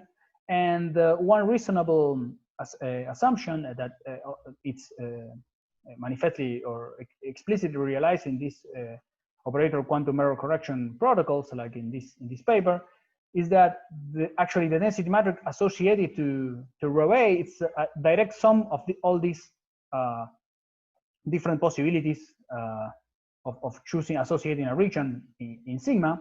And if you take this seriously in our setup, the partition function we get for A should be an integration over all the possible gammas of each of the possible B regions associated to it. And when you take the saddle point, as you have an explicit area term, you will find that the minimal area configuration dominates. So this would be like a way to motivate off-shell this minimal area term coming from a path integral or partition function formalism. From a different perspective or point of view, one can also do like a canonical quantization and start to work with this state that I defined earlier, trying to compute the expectation value or how does this area operator apply on the state. And you will also find that you end up with an area in front of the wave function. And in the saddle point approximation, once again, you get like a minimum area prescription. So now let's jump into the Rayleigh entropies. As for the Rayleigh entropies, we will find that we find both cells for different conditions by keeping the n=1 condition and extend it to the n=r problem. Notice that we keep fixed the area operator. The area element in gamma. So we are effectively doing the same thing as first I do. You repeat once, time and time again, the same geometry, and you recover the first step geometry as well as the first step result. One word of warning is that the Hayward term makes the gravity action non-additive. I should add a citation here. I forgot. There's another very interesting paper from Hayward, I think from '96, that is also cited by, or you can also see the Takayanagi paper in December. And so there's the replica trick is even trickier here, because if you try to glue or unglue regions, as things are not additive, not special, but non-trivial or unexpected terms will remain. And also when you try to do quotients, like one particular piece of the Dong's argument on 16 on the Maldacena-LAWGH, it's also argument to build the correct solution, is that the Einstein-Hilbert is local term. So when you actually perform a replica trick and then come back defining this quotient space, nothing actually happens, but this is not true for the Hayward term. So when you do the replica trick and then come back and try to define this quotiented manifolds, you end up with the same regular metric and domain. So this would represent the quotiented space B and F with, notice the hat, which means the partition. But you have this extra term only localized on gamma that comes from the inclusion of this Hayward term. So the drawing will be a regular manifold, but this blue cross reminds the insertion of this operator. This is mostly pictorial, but I'm really interested in this kind of representation of these regions that are usually only computed through only the density, only the partition function is computed. But now we can represent this as bra and ket, and once you get this bra and ket representation, you can put them in other places and try to see you have more control over your solutions. Using a different set of conditions also allows us to reproduce the Dong saddle. Let me here I'm just repeating what the Dong saddle and the computation is. And in this language, we can also present these quotiented geometries. This quotient geometry is just, again, in the metric you don't see it, but you see it in the domain, in the tau domain, and if the unquotiented geometry had no conical singularity, the quotient it does. Notice that you have now a 2 pi cycle on the boundary, and 2 pi n remains the natural cycle at r equals 0. So if one would represent this as a bra or as a ket, you will have to allow for this kind of weird angle-like gamma state that we were considering from the get-go. So okay, one last. Great. The last piece of this work deals with trying to reproduce or make contact with JLMS, and we can do this again quite nicely, understanding this rho a to the n operator as an analytic extension of a modular evolution done by you. And so if you understand this as an Euclideanized modular evolution, one could try to find what is the generator of this modular evolution, and the generator, we can do this computation trying to extract only the generator. And if we do this computation and define k as what comes from this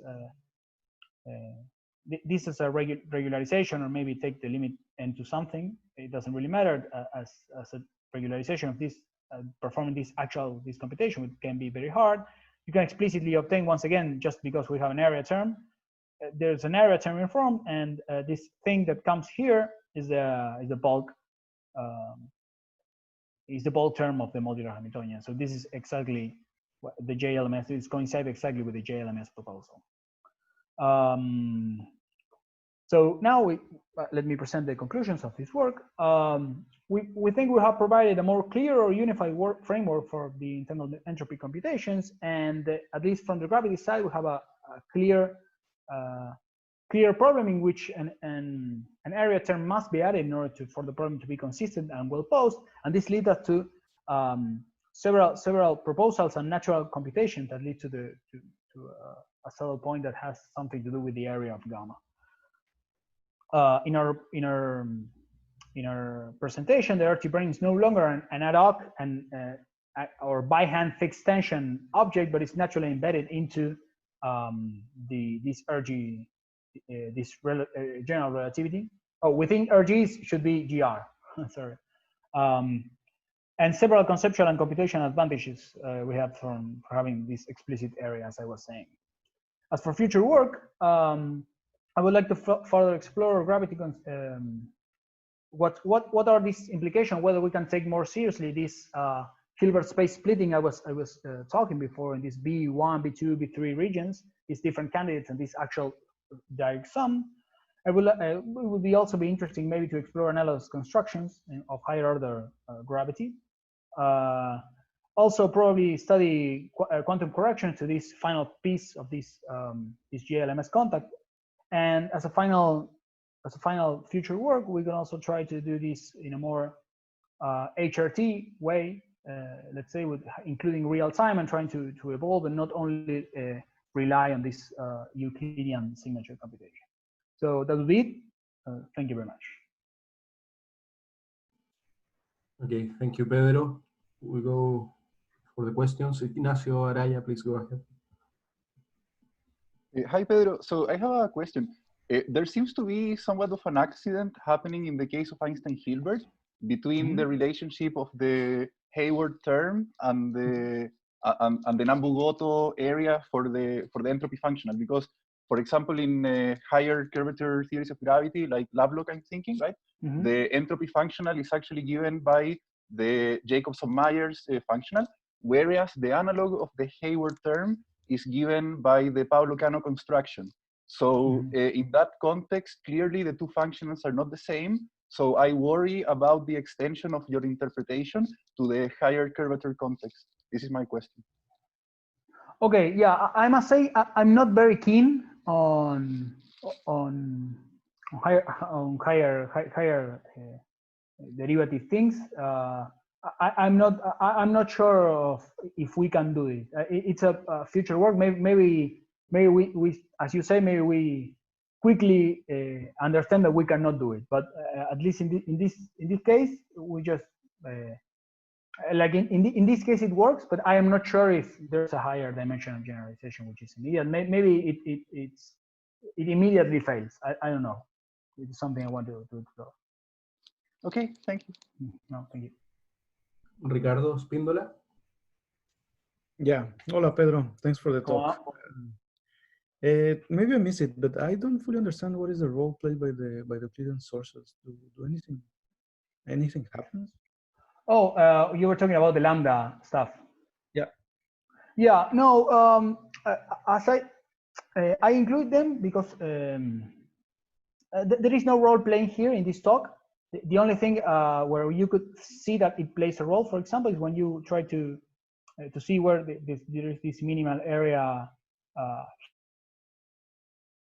For example, the inclusion of matter here, of fields dancing around here and trying to reach this sigma region will also put either this matter action is 0 or non-zero, and it is also useful. Oh, sorry. It is also useful to have it here when you're trying to define this modular Hamiltonian, because you can see that aside from this area term in front, you have this bulk contribution that come from the fields living here. So maybe the correct answer is that they don't play any role in our construction, but they show that you can move away from the exact just gravity setup and move away and have describe this sort of excited state.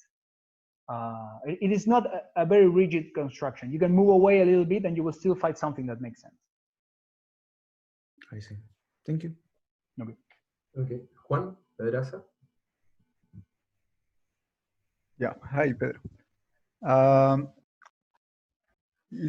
How is your prescription for the range entropies compared to like Sidon's prescription? Does it have any computational advantage, like, or is it equally difficult? Because I mean, as far as I understand, if you wanna use this prescription of back reacting the brain, is quite difficult in general, no? So I'm asking if including this term that you have is easier or.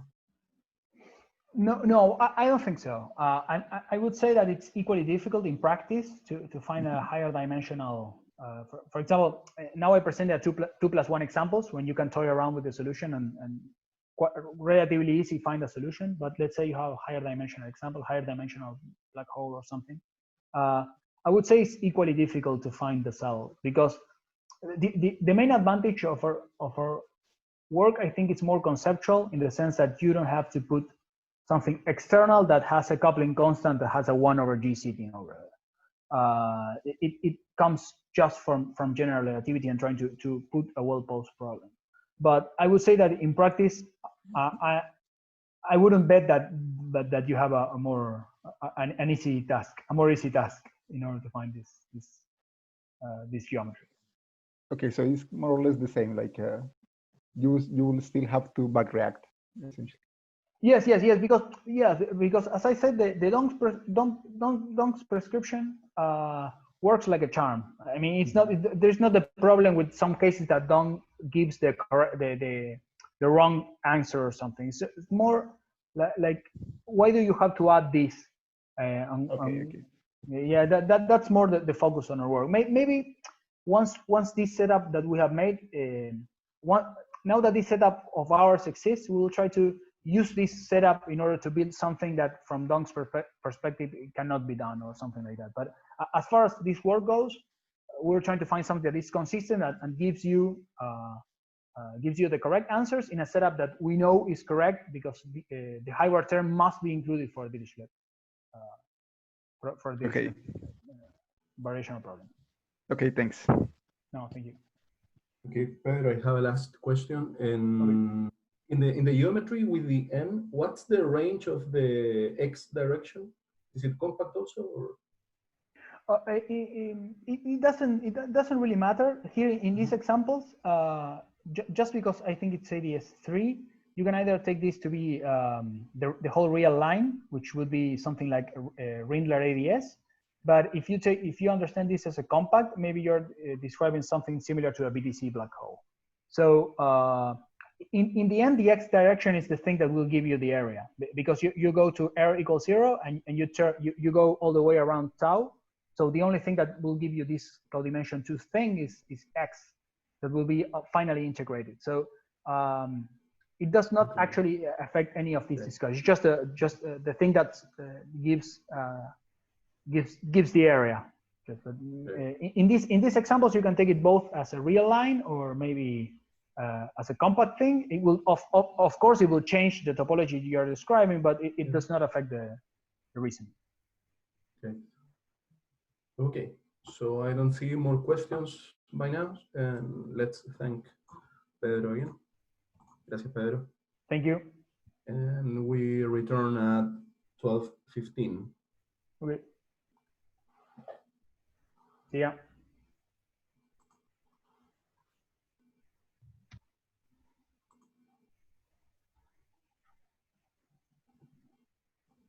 ¿Hacemos cambio de chairman? Bueno. Sí, aquí estoy. Dale, Rodrigo.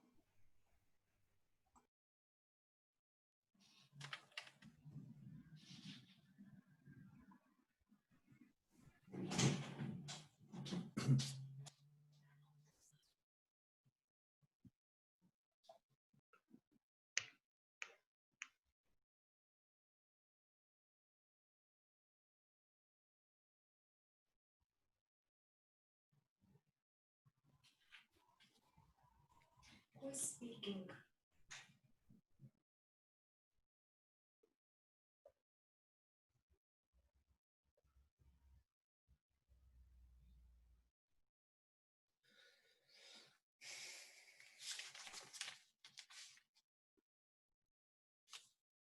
Alberto, ¿estás por ahí?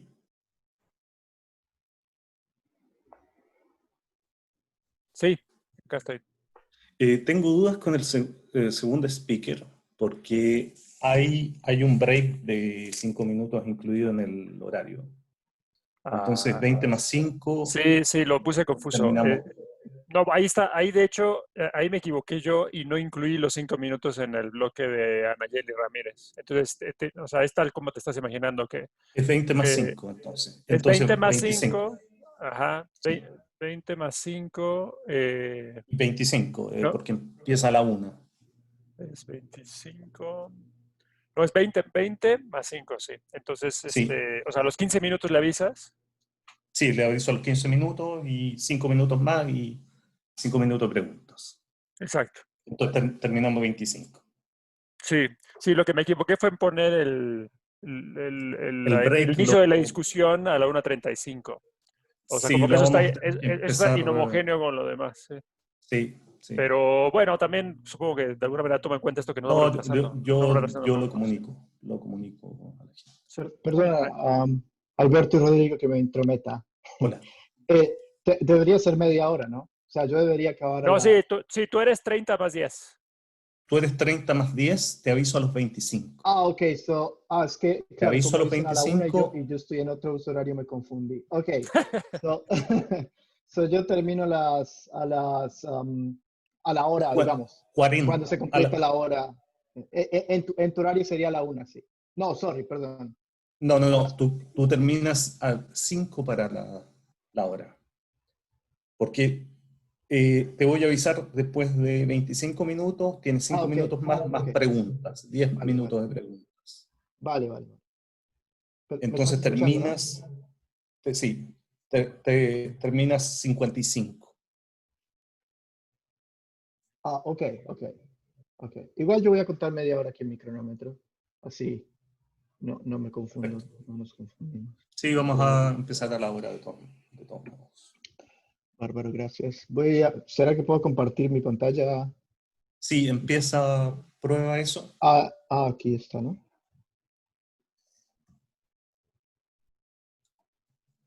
Oh, ahí sí. Me fluctuó el internet, acá estoy de vuelta. Sí, so I think it's this one here. I'm gonna put it here. And then probably I'm gonna do this. Can I do that?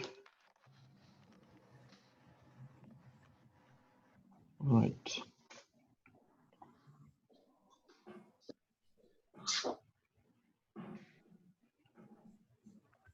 ¿Estás viendo mi presentación? Veo tu pantalla. Pero me dio bronca que nadie... ¿Ah, no ves la presentación? Todavía no veo tu presentación. Ah, ok, entendí. Gracias. ¿Por qué no está aquí? Ah, ok, got it. Tiene que ser desktop 1. Que tengo varios desktops abiertos y por eso... Ahora la ves, ¿no? Sí, ahora te veo.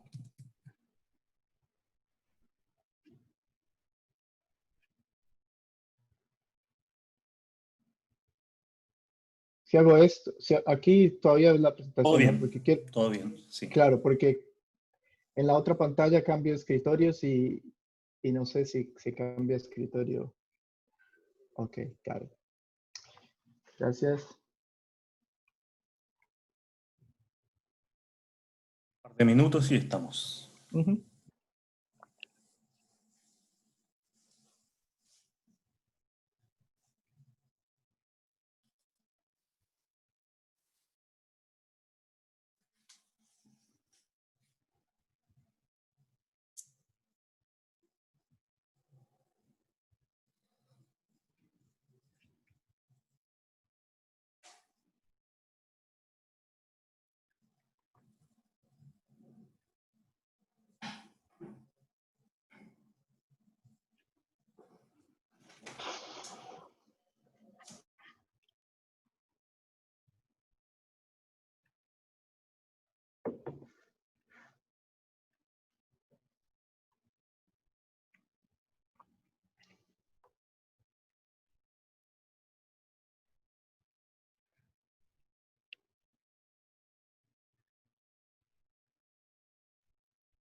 All right. I think it's time to resume the discussions and the sessions. Welcome to the afternoon session for some people. It may be late for some another. And this is, in this session, we'll have Carlos Cardona, who is currently in Arizona State University, and he's going to talk about two-dimensional bootstrap at large exchanging dimensions. Okay, thank you, Rodrigo. And I would like to start, of course, thanking the organizer, Tomas, Elena, Mariano, and Alberto, to give me the opportunity to present some of my recent work here, and of course, to put this workshop together despite, you know, the say critical circumstances that we are facing now. So this is kind of a new way to communicate among scientists. So it's nice to see it's working. So I'm going to talk. We'll be talking about some work that I have been doing recently since I joined Arizona University, Arizona State University. One of those papers has been posted in the archive I don't know, over a month ago, and that is work in progress with Cindy Keller, which is a faculty here, and I hope to be posted very soon. So I'm going to skip this outline in order to save some time. And the main context of these works is within the bootstrap approach to quantum field theories. So for those who are not too familiar with bootstrap, it's essentially a way, an approach to compute observables in quantum field theory that is a little bit opposite to what we learn in usual courses of physics, meaning that we start with a Lagrangian and we apply some recipe to compute observables by using Feynman diagrams and some kind of rule. Whereas in the bootstrap, what we want is to start with the biggest space of things.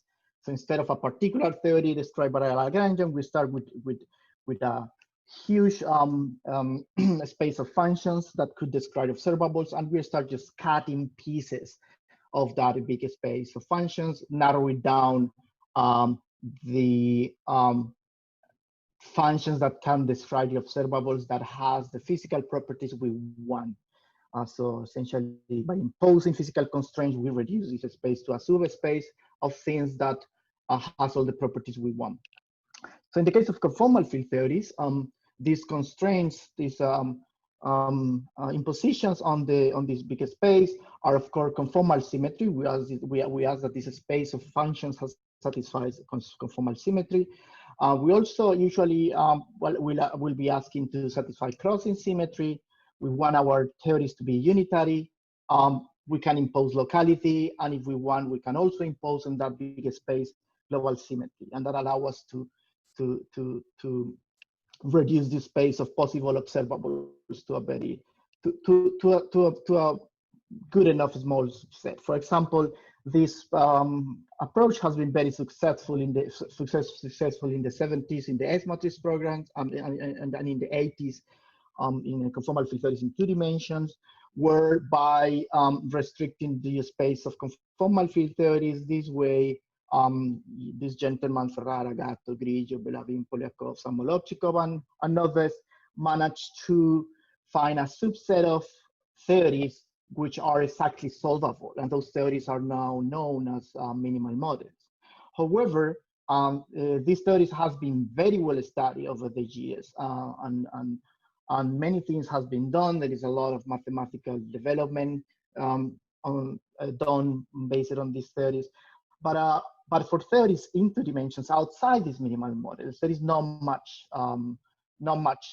has been done. So this was my motivation.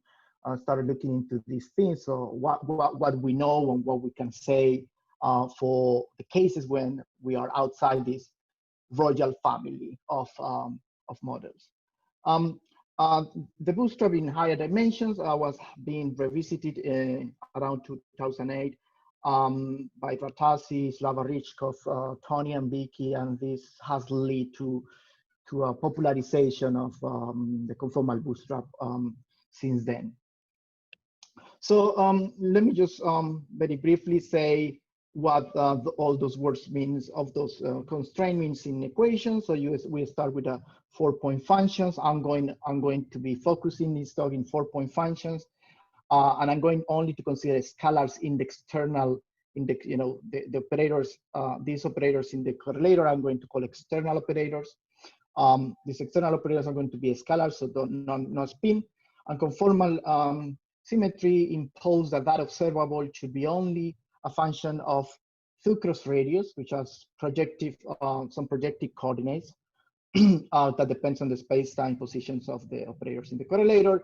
And the consequence of the bootstrap is that these functions should be expandable in an OPE expansion, as is known in this form, where this capital G is delta, and these capital G's are known as conformal blocks, and they essentially carry the information of so they are essentially the eigenvalues of the Casimirs of the group. So these are the dynamical objects, and so this is completely determined by the symmetries of the conformal symmetries, and the unknown will be this constant sign rate.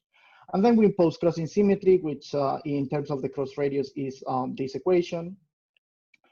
in that this equation is essentially what we want to solve once these two of the constraints has been imposed. And unitarity constrain the values of the parameters, the values of the quantum numbers of the operators in the theory. So it says that these coefficients here has to be positive all the time, and then the value, this is called the twist, which is delta minus G, is bounded from below by the space-time dimension. So a popular way that people try to solve this equation, this crossing equation analytically, is by taking the so-called icon limit. That means taking the cross radius Z going to 0 and the cross radius Z bar going to 1. And then compare these two sides and see what it tells me for the parameters that depends, the parameters that determine my theories, meaning H bar, which is the spectrum, and the coefficients here. So by comparing these two equations, people realize that that in order to reproduce, so first in the left-hand side, they realize that the OP expansion will be dominated by the vacuum. So only one term appear here as a power law. And in order to recover that power law, this sum is going to be dominated, is going to be controlled by large values of the conformal spin is called. I'm going to call it H from now on. So from the exchange dimension H should be very large because C is very small, so the H is very large. And there are some particular coefficients known as generalized free fields that will control that will appear here in order to recover this power law behavior.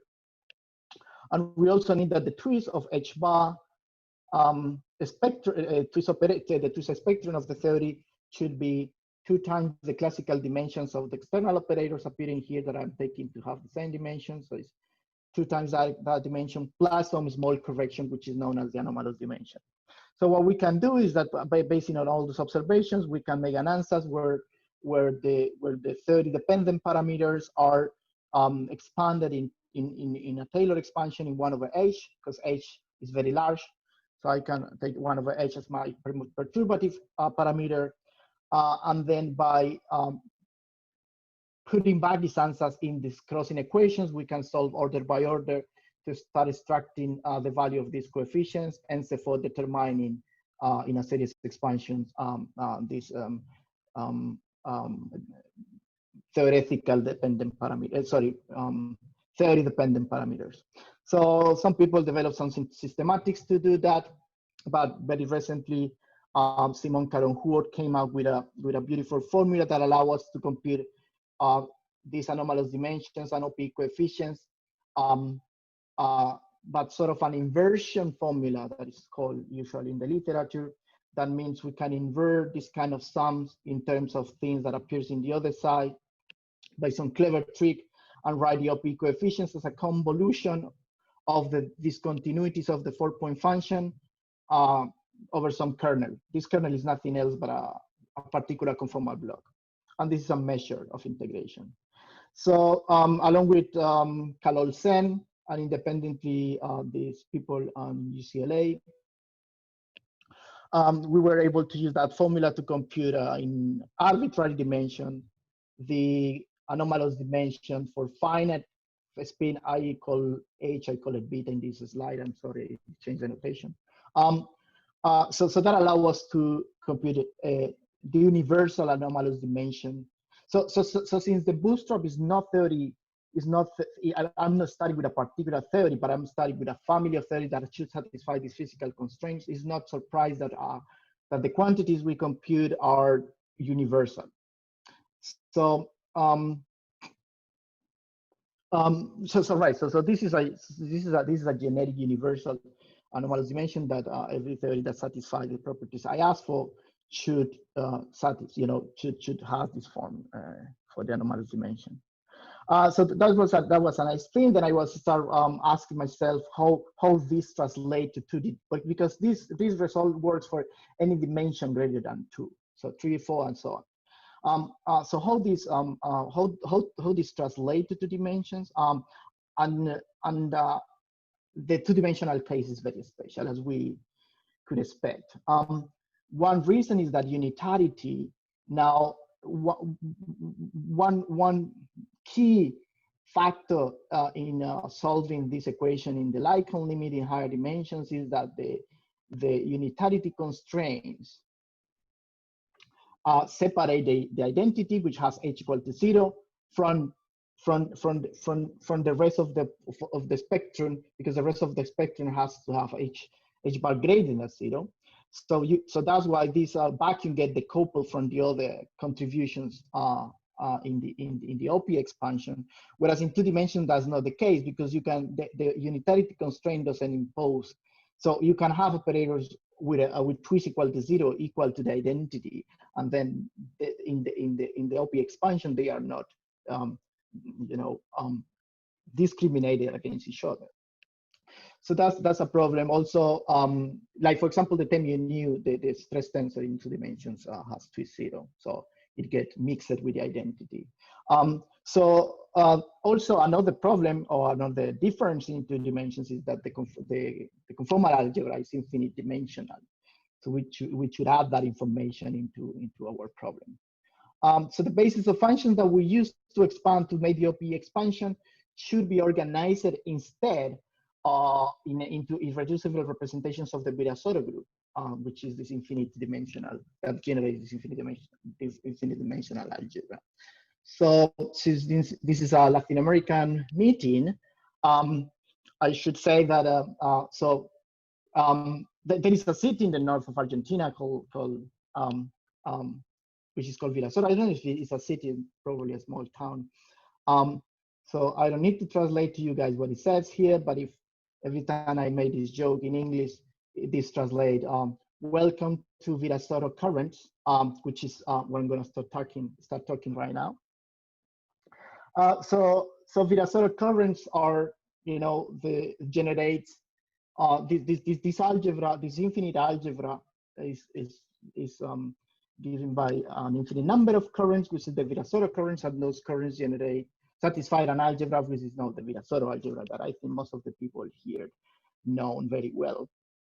And then we need to construct objects that have that information. So these objects encode the irreducible representation, the highest weight representation for each alpha S. These blocks encode all the family corresponding to a highest weight representation of the Virasoro algebra, which is infinity big because the algebra is infinity big. So now instead of an OP expansion in terms of global blocks, I'm going to use these Virasoro blocks. So now my 4-point function look like this, where these are Virasoro blocks. And if I use the crossing equation now the crossing equation looks like this. Instead of having just a power law in the left-hand side, now I have some complicated functions that we don't know, which I'm going to start calling the Virasoro vacuum. And that has to be equal to our next, so this is, I'm going to call this the T channel expansion, and the other side, the S channel expansion. It should equal the S channel expansion in terms of S channel Virasoro blocks. So I make a little trick here. I change the OP coefficients. This is usually a sum. So in order to write this as an integral, which is going to be useful for me, I change these OP coefficients by a spectral density OP coefficient. So I just make a sum of the Dirac delta functions, such as when I integrate this, I get the old sum.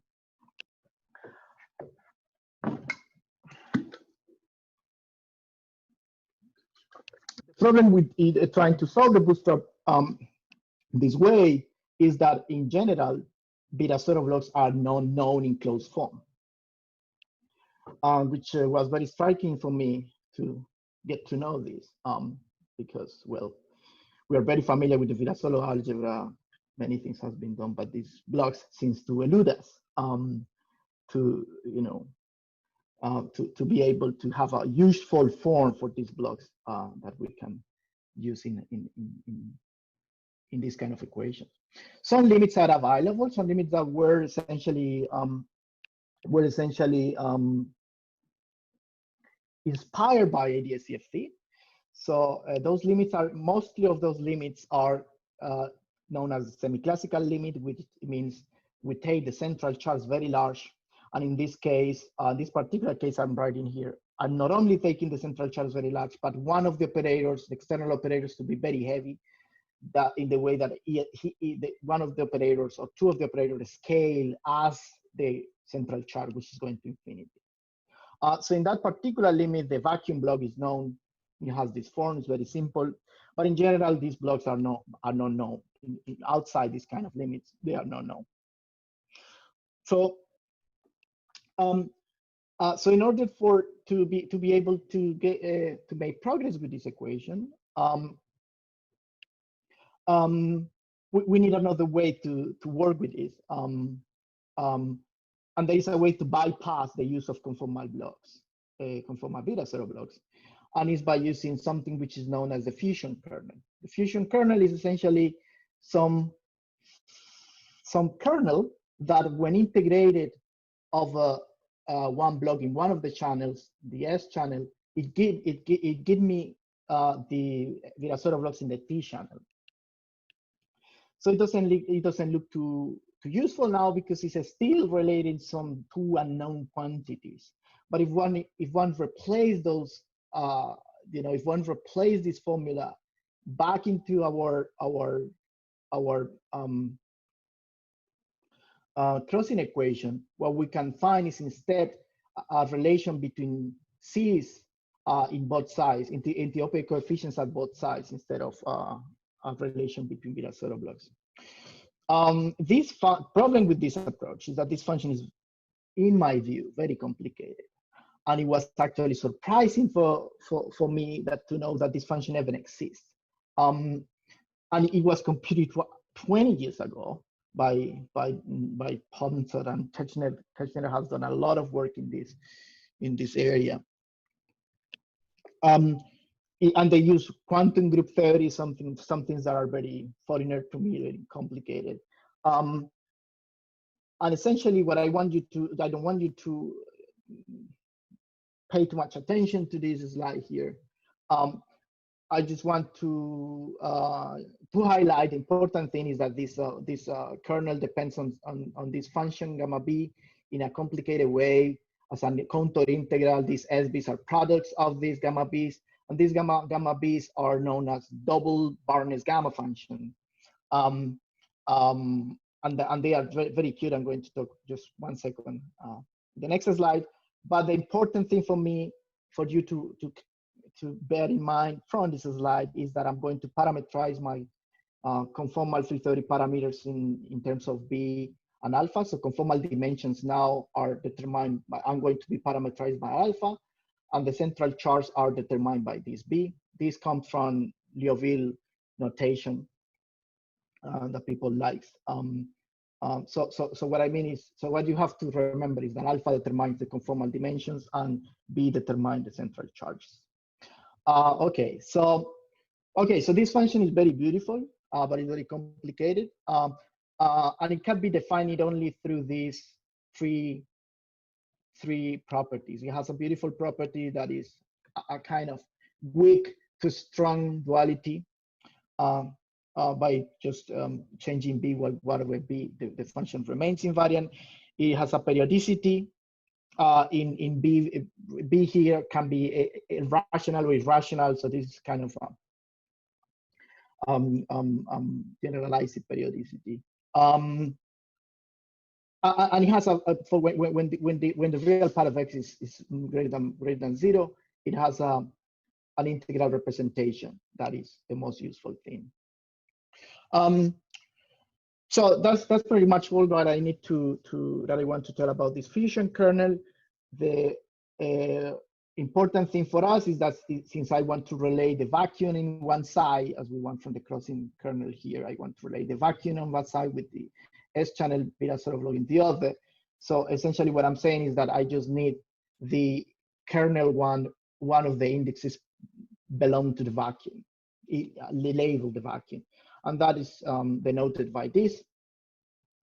And it turns out that in that particular case, this kernel simplifies a lot and adopt a very beautiful form. This was found last year, but by last year by this group of people here. And the beautiful thing about this simplification is that now this kernel is proportional to the Dorn-Otto Samolobchikov OPE coefficients that are those OPE coefficients that appear in the OPE expansion of Liouville theory.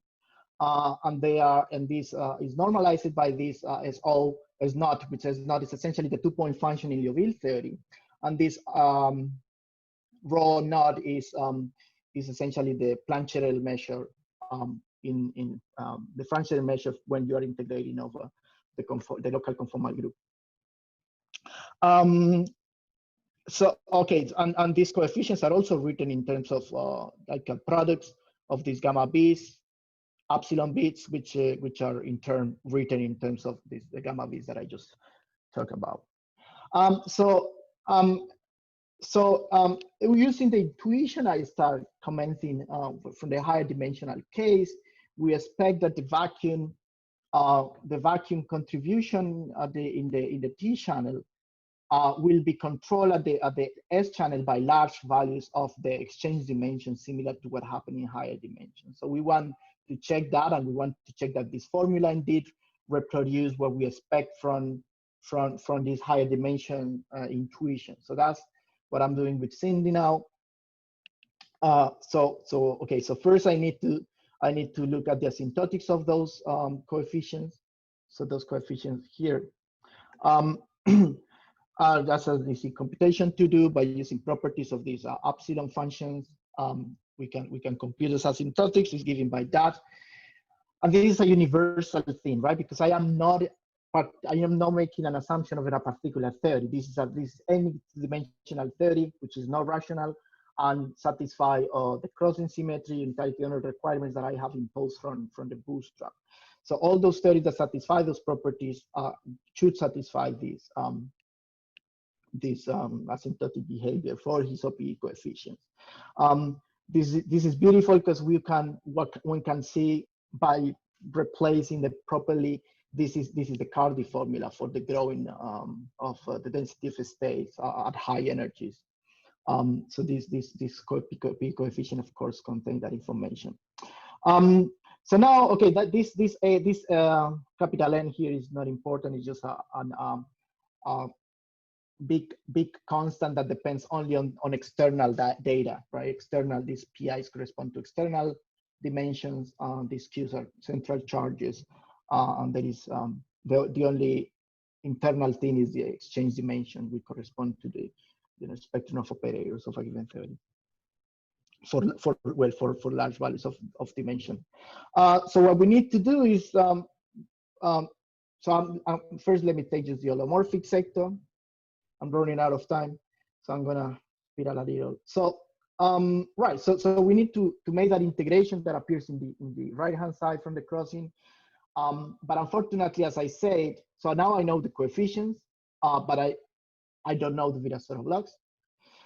But fortunately for us, Samolobchikov has computed the general form of the Virasoro blocks when the exchange dimension, when these PS here and these alphas here are very large, and they have this interesting form. This theta is a Jacobi theta function, and this Q comes from the conformal transformation I'm gonna show in just one slide. So this Carlos, Q, yes. You have 5 minutes left. Okay, all right. So we know the Virasoro blocks for large values of exchange dimension. And now we can just replace that into our thing. And when we integrate that, we recover the behavior we expect near to the origin for the Virasoro blocks. So those coefficients are indeed giving us what we expect, a leading order at least. And we can do the same for the antelomorphic part. Again, we don't know the blocks in general, but we can. There are some particular limits and some particular for some particular values of conformal of central charge and conformal weights. there are some Virasoro blocks that we know, and we check that indeed we recover what we expect by using those universal coefficients. So now if we want to make progress in this program, we want to keep going. So that means, okay, now I know how to recover the vacuum from the crossing equation. But if I include that other states, so I'm start including here things like plus some other states contributing in the left-hand side. So I need to make start making corrections in alpha s, meaning I need to start making 1 over, similar to higher dimensions, I look for 1 over h corrections. Here I have to do 1 over alpha s or ps. So in order to do that, I need to know the blocks outside this limit. I need to know the blocks, how for example, 1 over alpha s corrections, how this block is corrected for 1 over alpha s correction. So that's I have 5 minutes. I'm gonna try to move on. So this Q that appear here first is a conformal transformation, which is very interesting. Is essentially this conformal transformation where tau depends on z through a ratio of Bessel functions. This is nothing but just writing the complex plane as a double cover. So this conformal transformation send the complex plane to this elliptic curve. This elliptic curve is nothing but a double cover of the Riemann sphere. That's the conformal transformation. And in those coordinates, now the blocks look like this, and this h is unknown. And we have this global factor. With this global factor recovers the fact that when the exchange dimension goes to infinity, I have to recover the previous result. So this h tends to 1 when the exchange dimension is very large.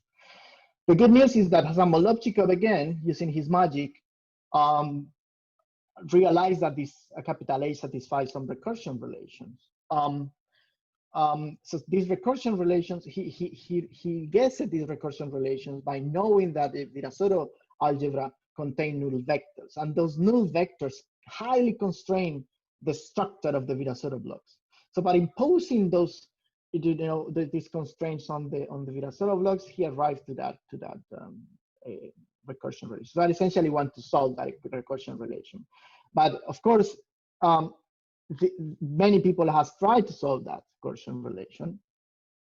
So I want to simplify this, and I want to simplify it for the case I want. And the case I want is, I didn't write it here. Yeah, so the case I want is just, I want to compute this recursion relation when the exchange dimension is very large, because I want the corrections 1 over h of the conformal blocks in order to keep playing my bootstrap analysis. Right. So just let me say that is possible. So the way how I did it is the way how it's done is that if I replace, so these guys, as you see, these guys have the residues coming from this pose. So if I now replace here, instead of this hs, I replace one of these values, then I have I would have a relation between residues. That's what I'm saying here. So the residues satisfies, of course, a recursion relation. So what I can do is try to solve instead a recursion relation for the residues. As you can see, the recursion relation will be generating an expansion in Q for this order. For this order in this recursion, we have higher orders of Q contributing to H, to the residues, and then I can just propose an ansatz and say, okay, the solution to this will be an expansion in Q. And that gives me, if I replace that there, I have a recursion for the coefficients in this expansion in Q, which is this. And then we can just start just making this brute force, just expanding this, making this recursion in few orders. And what I realized is that in that limit that I want for H exchange dimension very large, this simplifies a lot. And the final result is that this the final result is that this capital H, the 1/h correction to this capital H can be written in terms of G2 quasi-modular forms. So it was very mysterious to me why it's a quasi-modular form, like we might expect maybe a modular form. And it turns out that this morning, I realized that, so this result was generalized just a few hours ago. So this morning come this paper from Das, Data, and Raman when they compute higher order corrections to this formula. And so to H1/h² corrections can be also written in terms of this Einstein quasi-modular form G2 has this form, and it appears for them analysis that this that at higher order than 1/h, this is going to be a polynomial in quasi-modular forms. I can comment more on this on the discussion because I run out of time. So the modality seems to be related to some, by using AGTs, to some properties of the instanton partition function of for dimensional supersymmetric gauge theories that I can comment more on the discussion. So I'm going to leave it like that because I'm running out of time. So thank you. Thank you very much, Carlos, for your talk. We have time for some questions. I saw a raised hand of Gaston. Hello, how are you doing? I have a question related to the spectrum, actually. In the construction, you went through LAWGH theory a little bit before you discussed the DOCZ formula. So I want to see, I mean, the values of alpha of the Liouville momentum, which have an imaginary part. I agree that these are normalizable states in the theory. However, you also talk about this segment between 0 and the half of the background charge. So are they also normalizable operators?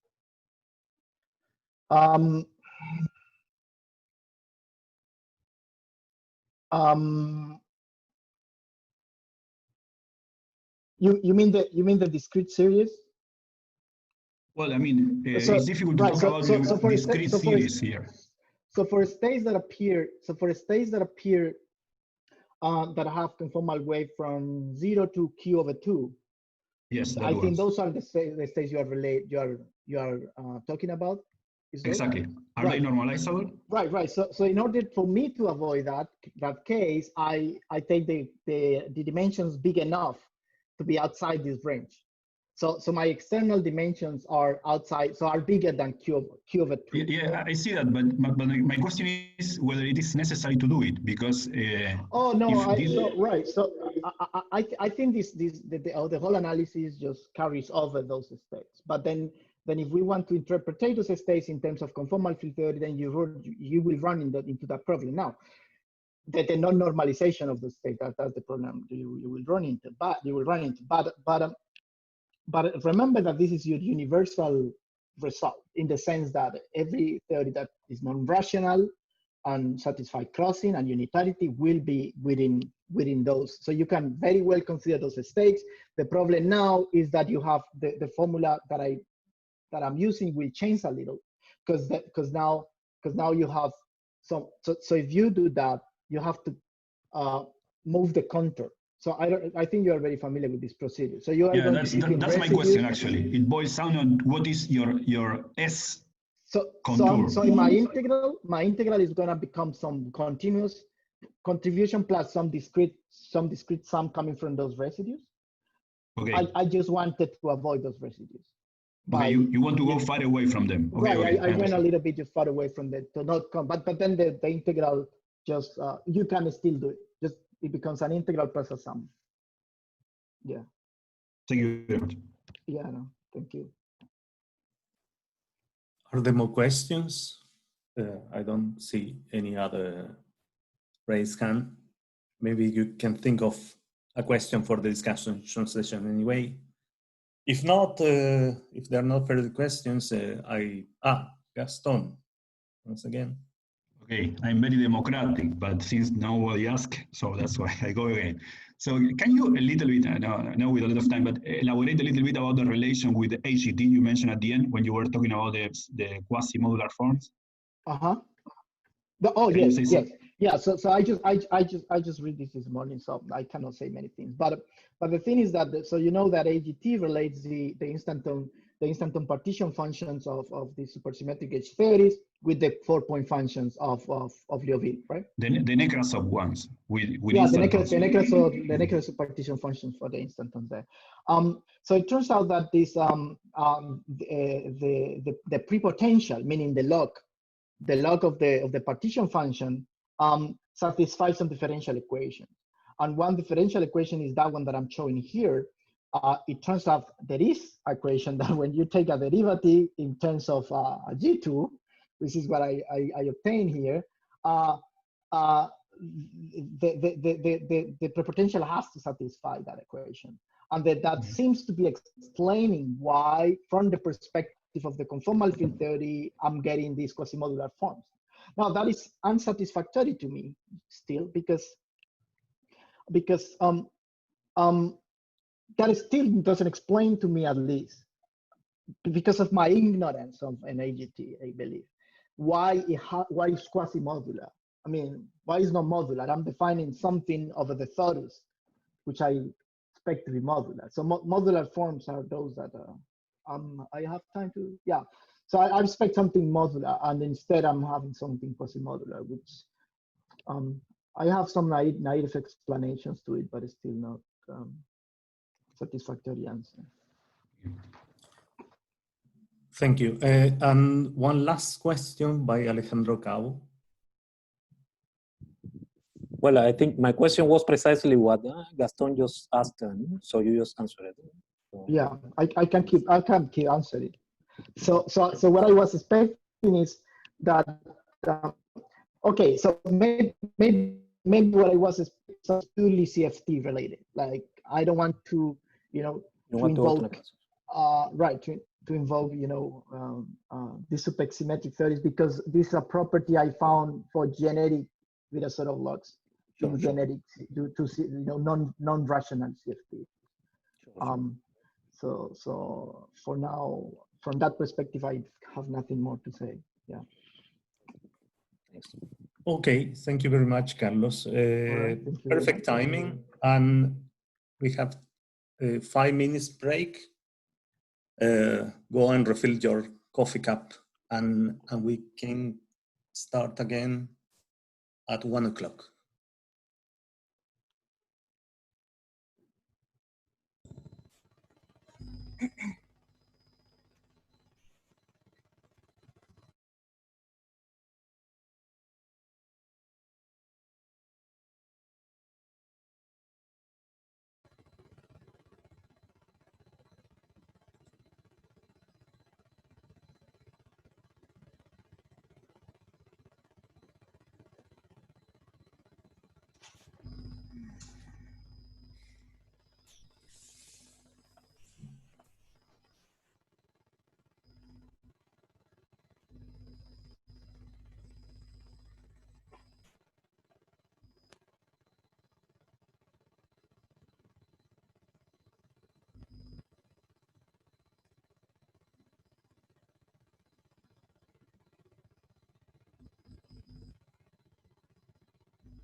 Hola, ¿me escuchan bien?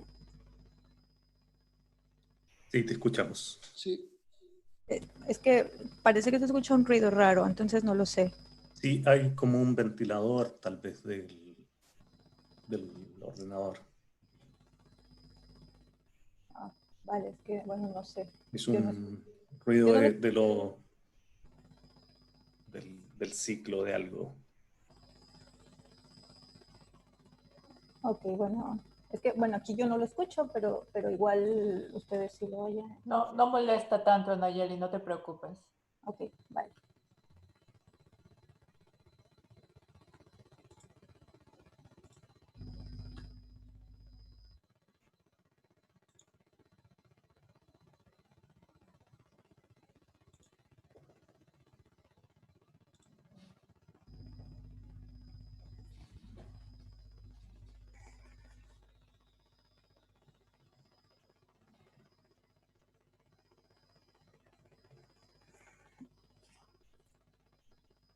Bueno, la pantalla se ve bien, creo que pueden ver. Sí, todo bien. Okay, so we resume the sessions of the afternoon with this talk, long anticipated by Carlos Núñez as a complementary talk to the one in the morning.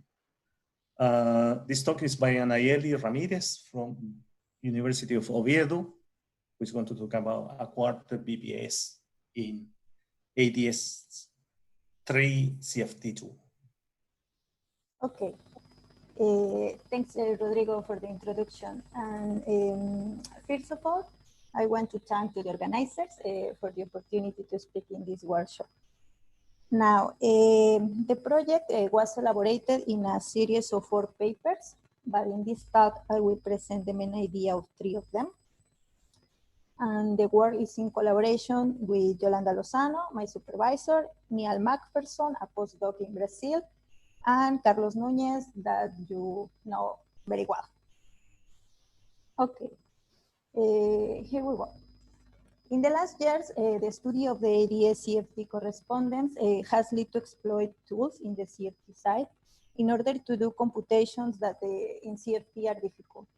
However, the gravity side has been little studied. For this reason, there is a recently effort in order to classify type 2 supergravity or M-theory backgrounds with ADS factors. These solutions are conjectured to be dual to superconformal field theories in the dimensions with different amount of supersymmetry. And one example where the CFT side is more developed and remains unexplored is 0,4 ADS3 solutions. In the literature, there are ADS3 solutions, but for example, they involve only neutral fields, or the well-known example is the D1, D5 brain intersection that provides an ADS3 times S3 times scalability 2 geometry, realizing a 4,4 superconformal symmetry. Then this is one avatar where the CFT is more developed than the gravity side. Okay, in addition, two-dimensional conformal field theories play a prominent role in string theory and provide the Gibbs arena to test the ADS-CFT correspondence. And the conformal group in 2 dimensions is infinite dimensional, and this makes two-dimensional CFTs much more tractable, allows to do computations easily. Also, Baffa and collaborators, and at the same time, Hanani and Okazaki, construct two-dimensional squiver field theories that are still lacking holographic description. In this talk, we will fill this gap and provide a classification of ADS3 solutions to massive type 2A supergravity with a small 0,4 supersymmetry and a concrete proposal to their two-dimensional dual CFT. Okay. In the first part of the project, in this talk, I will show you how we construct the ADS3 solutions to massive type 2A with 0,4 supersymmetry. At the second point, I will present our two-dimensional CFT proposal that Carlos mentioned in his talk, and an illustrative example in order to see how to work the duality.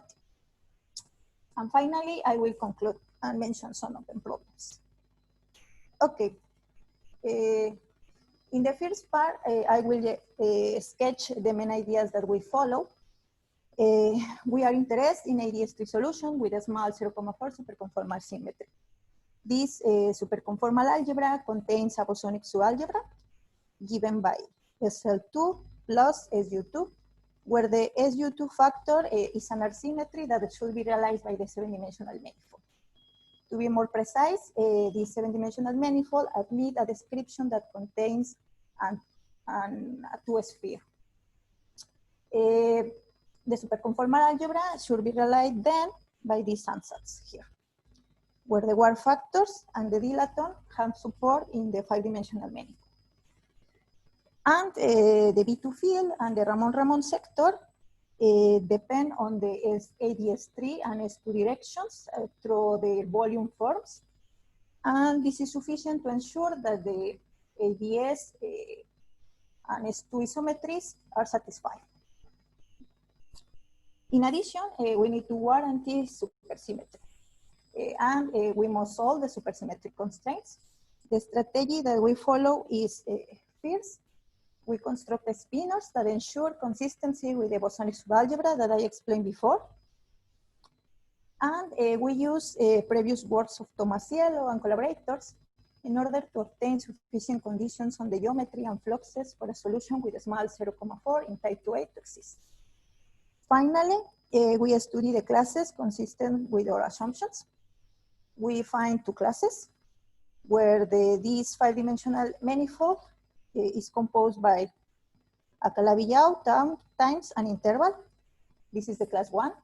And the class 2 is when this 5-dimensional manifold is a Kähler-4 manifold times an interval. Okay. In the rest of the talk, I will focus in the class 1 solution. This class 1 is a foliation of ADS3 times S2 times Calabi-Yau 2 over the rho interval, the rho coordinate. And therefore, these functions here have support in the rho coordinate. The Nevius field, the Nevius sector has a B2 field, which implies the presence of NS5 branes. And the Ramon-Ramon sector suggests the presence of the A, D6, D4, and D2 branes. In addition, the background is a SUSY solution of massive type 2A if the functions that I described before in the geometry satisfy these constraints. Okay, one solution of these equations is consider the three functions linear and piecewise continuous. That is to say that we take the rho coordinate and we divide this rho coordinate in intervals of 2 pi. And the functions look like a polygon. Then these functions have this form in terms of these constants here. Besides, we impose that the functions vanish at the endpoints of the rho interval, and we demand continuity of the Nevius sector. As a consequence, we get a continuity of H4 and H8. And, but more importantly here is that derivatives present jumps. These jumps are related with discontinuities in the Ramon-Ramon sector, where D4 and DA are located. Now, one natural question so far is, what is the role that these DP branes are playing in the geometry or in the configuration? Then from the geometry, we can study several quantities in order to answer this question. For example, Bianchi identities and page charges. And we conclude that these, the D2 and D6 play the role of color branes. D4 and D8 play the role of flavor branes. But these features can be summarized in a Hanani-Witten brane setup. Let me explain this drawing. In this direction, we have the rho coordinate. The vertical lines are associated with NS5 branes. And the horizontal lines extend in the rho coordinate are associated with color branes. In our case, we have D2 and D6. The cruxes are associated with the flavor brains. In our case, we have D4 and D8. And the constants here are the constants that we define in the piecewise functions, which imply that these constants are quantized and related with the number of the brains in the configuration. From this Hanani-Witten brain setup, we can read the two-dimensional CFT that I will explain in the second part of this talk. But now, let me explain one quantity that we can extract from the geometry, the holographic central charge. We follow these works in order to obtain this quantity, where the idea is compute the holographic central charge as the volume of the internal space. And for our background, we obtain that the holographic central charge is the integral of the piecewise functions over the raw coordinate. Now, as I said, well, this is the second part of the talk. And as I said before, from the Hanani-Witten brain setup, we can read the two-dimensional CFT or proposal. And in the usual cases, the Hanani-Witten brain setup have associated linear quivers. In our case, we have two types of color and flavor brains. Then the quiver becomes planar, like this figure. The superior line are the gauge groups associated with D2, and the bottom line are the gauge groups associated with D6 brains. Then, if you see the figure, we have two linear quivers coupled by hypermultiplex here. But importantly, as Carlos mentioned, we can construct this kind of quivers assembling this minimal cell. Let me explain in detail this minimal cell. The circles are for 4,4 vector multiplets. And this gauge group is coupled with other symmetry groups with hypers. The black lines represent a 4,4 hyper. The green lines represent a 0,4 hyper. And the dashed lines are 0,2 Fermi multiplets. But if we count the contribution to the gauge anomaly of each vector, chiral, and Fermi multiplet, we obtain that this minimal cell is non-anomalous when this quantity is satisfied. Now, we would like to compare the holographic central charge that we obtain from the geometry with the field theory central charge. And in this reference, Putrop and collaborators find that the 0,4 superconformal algebra relate the central charge with the R symmetry anomaly. And they obtain this quantity for the central charge, 6 times the number of hypers minus the number of vectors. Now, we construct several examples when we check this duality that we propose, but let me in this talk present this particular linear quiver. This is a planar quiver with linearly increasing groups. And we finish this quiver with two flavors. And first of all, let's check the gauge anomaly. Let's focus in this node. And according to the minimal cell, the green lines are associated with R here. In this case, we have R equal to 2 nu. And Q are the dashed lines. In this case, nu, plus 3 nu here. Then the constraint for the gauge anomaly is satisfied. Let's focus now in this node. In this node, we have R equal to this quantity and Q equal to the previous node plus the flavor group here. And also the constraint for the gauge anomaly is satisfied. Then this planar quiver is non-anomalous. Okay, now, in order to check the central charge, the field theory central charge and holographic central charge, we need for the field theory central charge the number of vectors and the number of hypers. In this case, for the number of vectors, we have two rows. This term related with the bottom line and this term related with the superior line. For the number of hypers, we need count the green lines at the black lines. this term related with the green lines and this term related with the black lines. When we realize these sums and for the holographic central charge, we obtain this quantity here at leading order. This is important. Now, in order to compute the holographic central charge, we need the holographic description of the system, that is to say the piecewise functions here. And these piecewise functions looks like a triangle. And when we realize this integral, we obtain this quantity at leading order. And it is the same result as the field theory. Now, let me conclude. I think, well, we present a new entry in the mapping between superconformal field theories and ADS supergravity backgrounds. For the case, the two-dimensional 0,4 small superconformal field theories and backgrounds with ADS 3 times S2 factors. We propose explicit two-dimensional superconformal field theories based on information obtained from the geometry. And we discuss several examples, but in this talk I will present one example that constitutes an stringent test where the duality is checked with the computation of the central charge.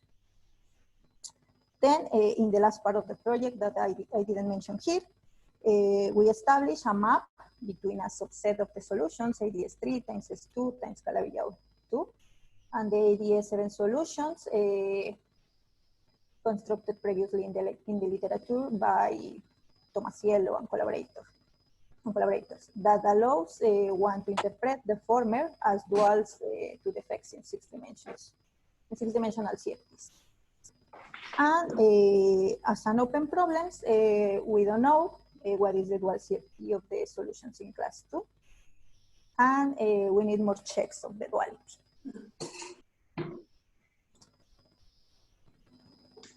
Thank you very much, Anayeli, for your talk.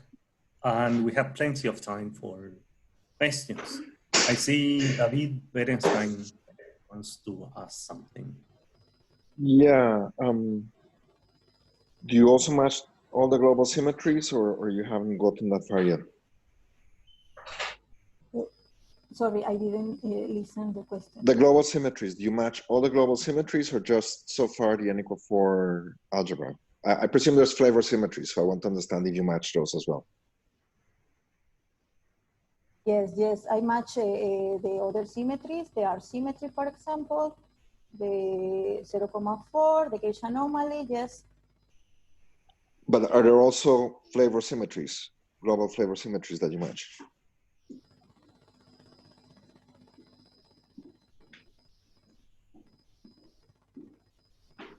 Yeah, I don't sure. Global flavor, global symmetry.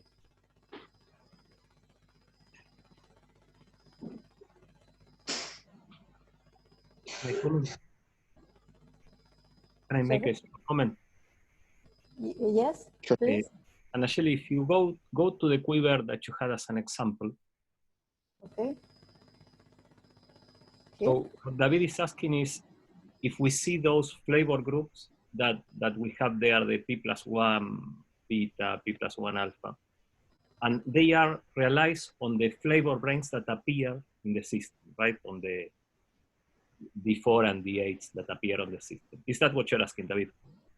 Yeah, I'm asking if you can really match all of the algebra, or if there's some extra weird quartic superpotential term that we use as the symmetry. We don't know the superpotential.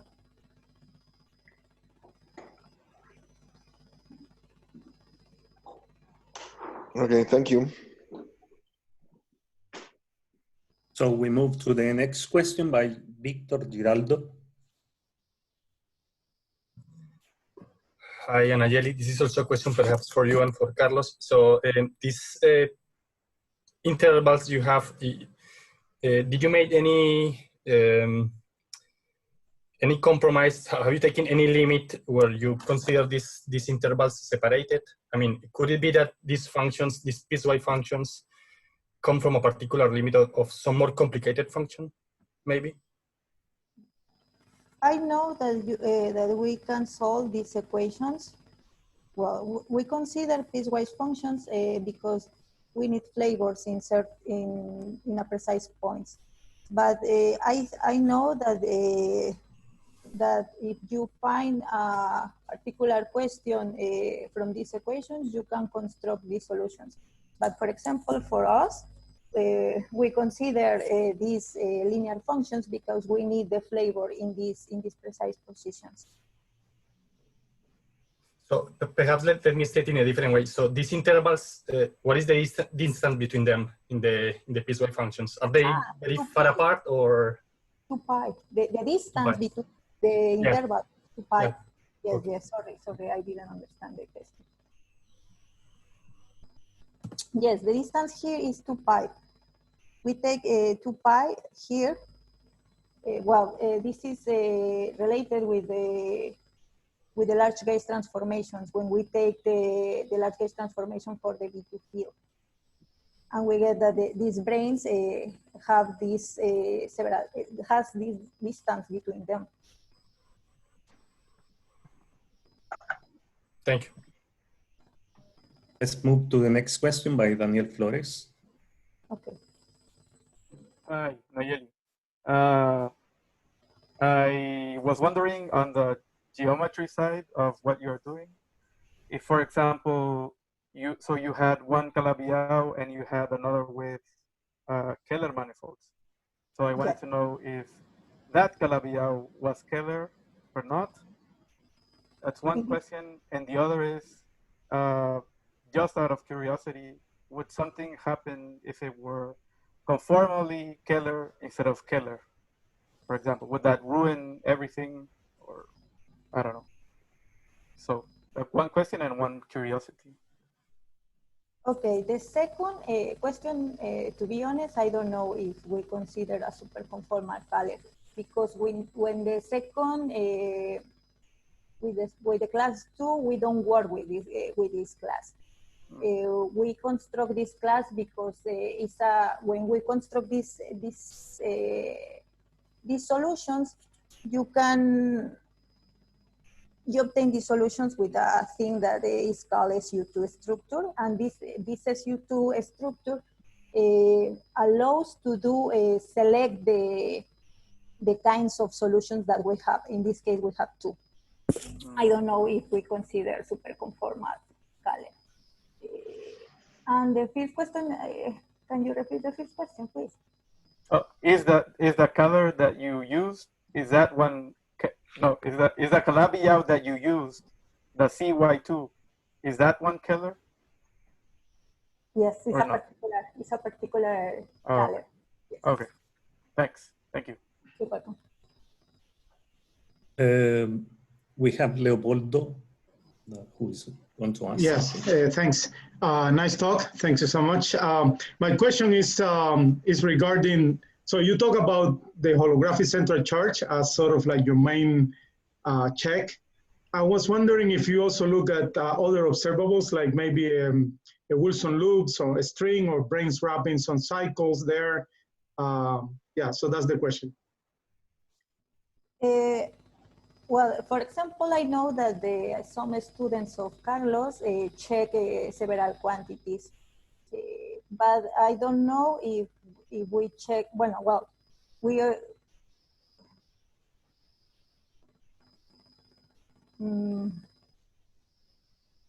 Wilson loops, for example. So, I mean, the reason I'm asking is because in principle, it could look intimidating, but in a nice paper with Victor and Diego here, we realized that in some similar situation that looks very complicated, the background, one can find nicely some of these quantities and compute them and match them with the field theory. So I'm just wondering whether you have tried that. We don't have tried. I know that some students of Carlos are study these checks, but I don't know the details about this. Thanks. Can I say? And we have time for a last question by Alejandro Castro. Here I am. Okay. Hey, thanks for the talk. You might have defined this, but so apologies if you actually did introduce this notation, but okay, you're looking at a 0,4 theory. So in principle, you have a left and a right moving central charge. Which one are you computing? Okay. Because the 4 side, I can see it being constrained, but I don't know if the 0 side, I'm not sure if you're computing, say, left plus C right, or if you're just computing one of them. Via this anomaly. Yes, this is central, the field theory central charge. Yeah. Well, I know that in this paper that Putrov and collaborators, the idea is, well, in this case we have 0,4 supersymmetry, and we have A supercharges. We have the tensor, the energy momentum tensor, the 4 super partners, and 3 Cat-Moody currents. This relation between the central charge and the arc-symmetry anomaly, they obtain as the 2-point functions and relate these quantities.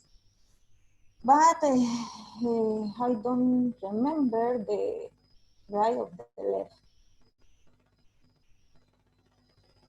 Because then there's probably a prediction also on the difference on what is the C left minus C right. But okay. I don't remember, but let me check and I can answer. Can I comment a bit? Then I'll follow up with some more questions during the discussion. But thanks for the talk. Carlos, so is, as Alejandra is saying, the one that is being calculated is the one you can control with the supersymmetry, right? So it's connected with the arc-symmetry anomaly. But clearly, there is this prediction, as Alejandra says, about C left minus C right connected with the gravitational anomaly. So if we know the C supersymmetric, the right, and we calculate the gravitational anomaly, then we know C left. So I think that's the direction Alejandra is asking this question. Thanks, Carlos.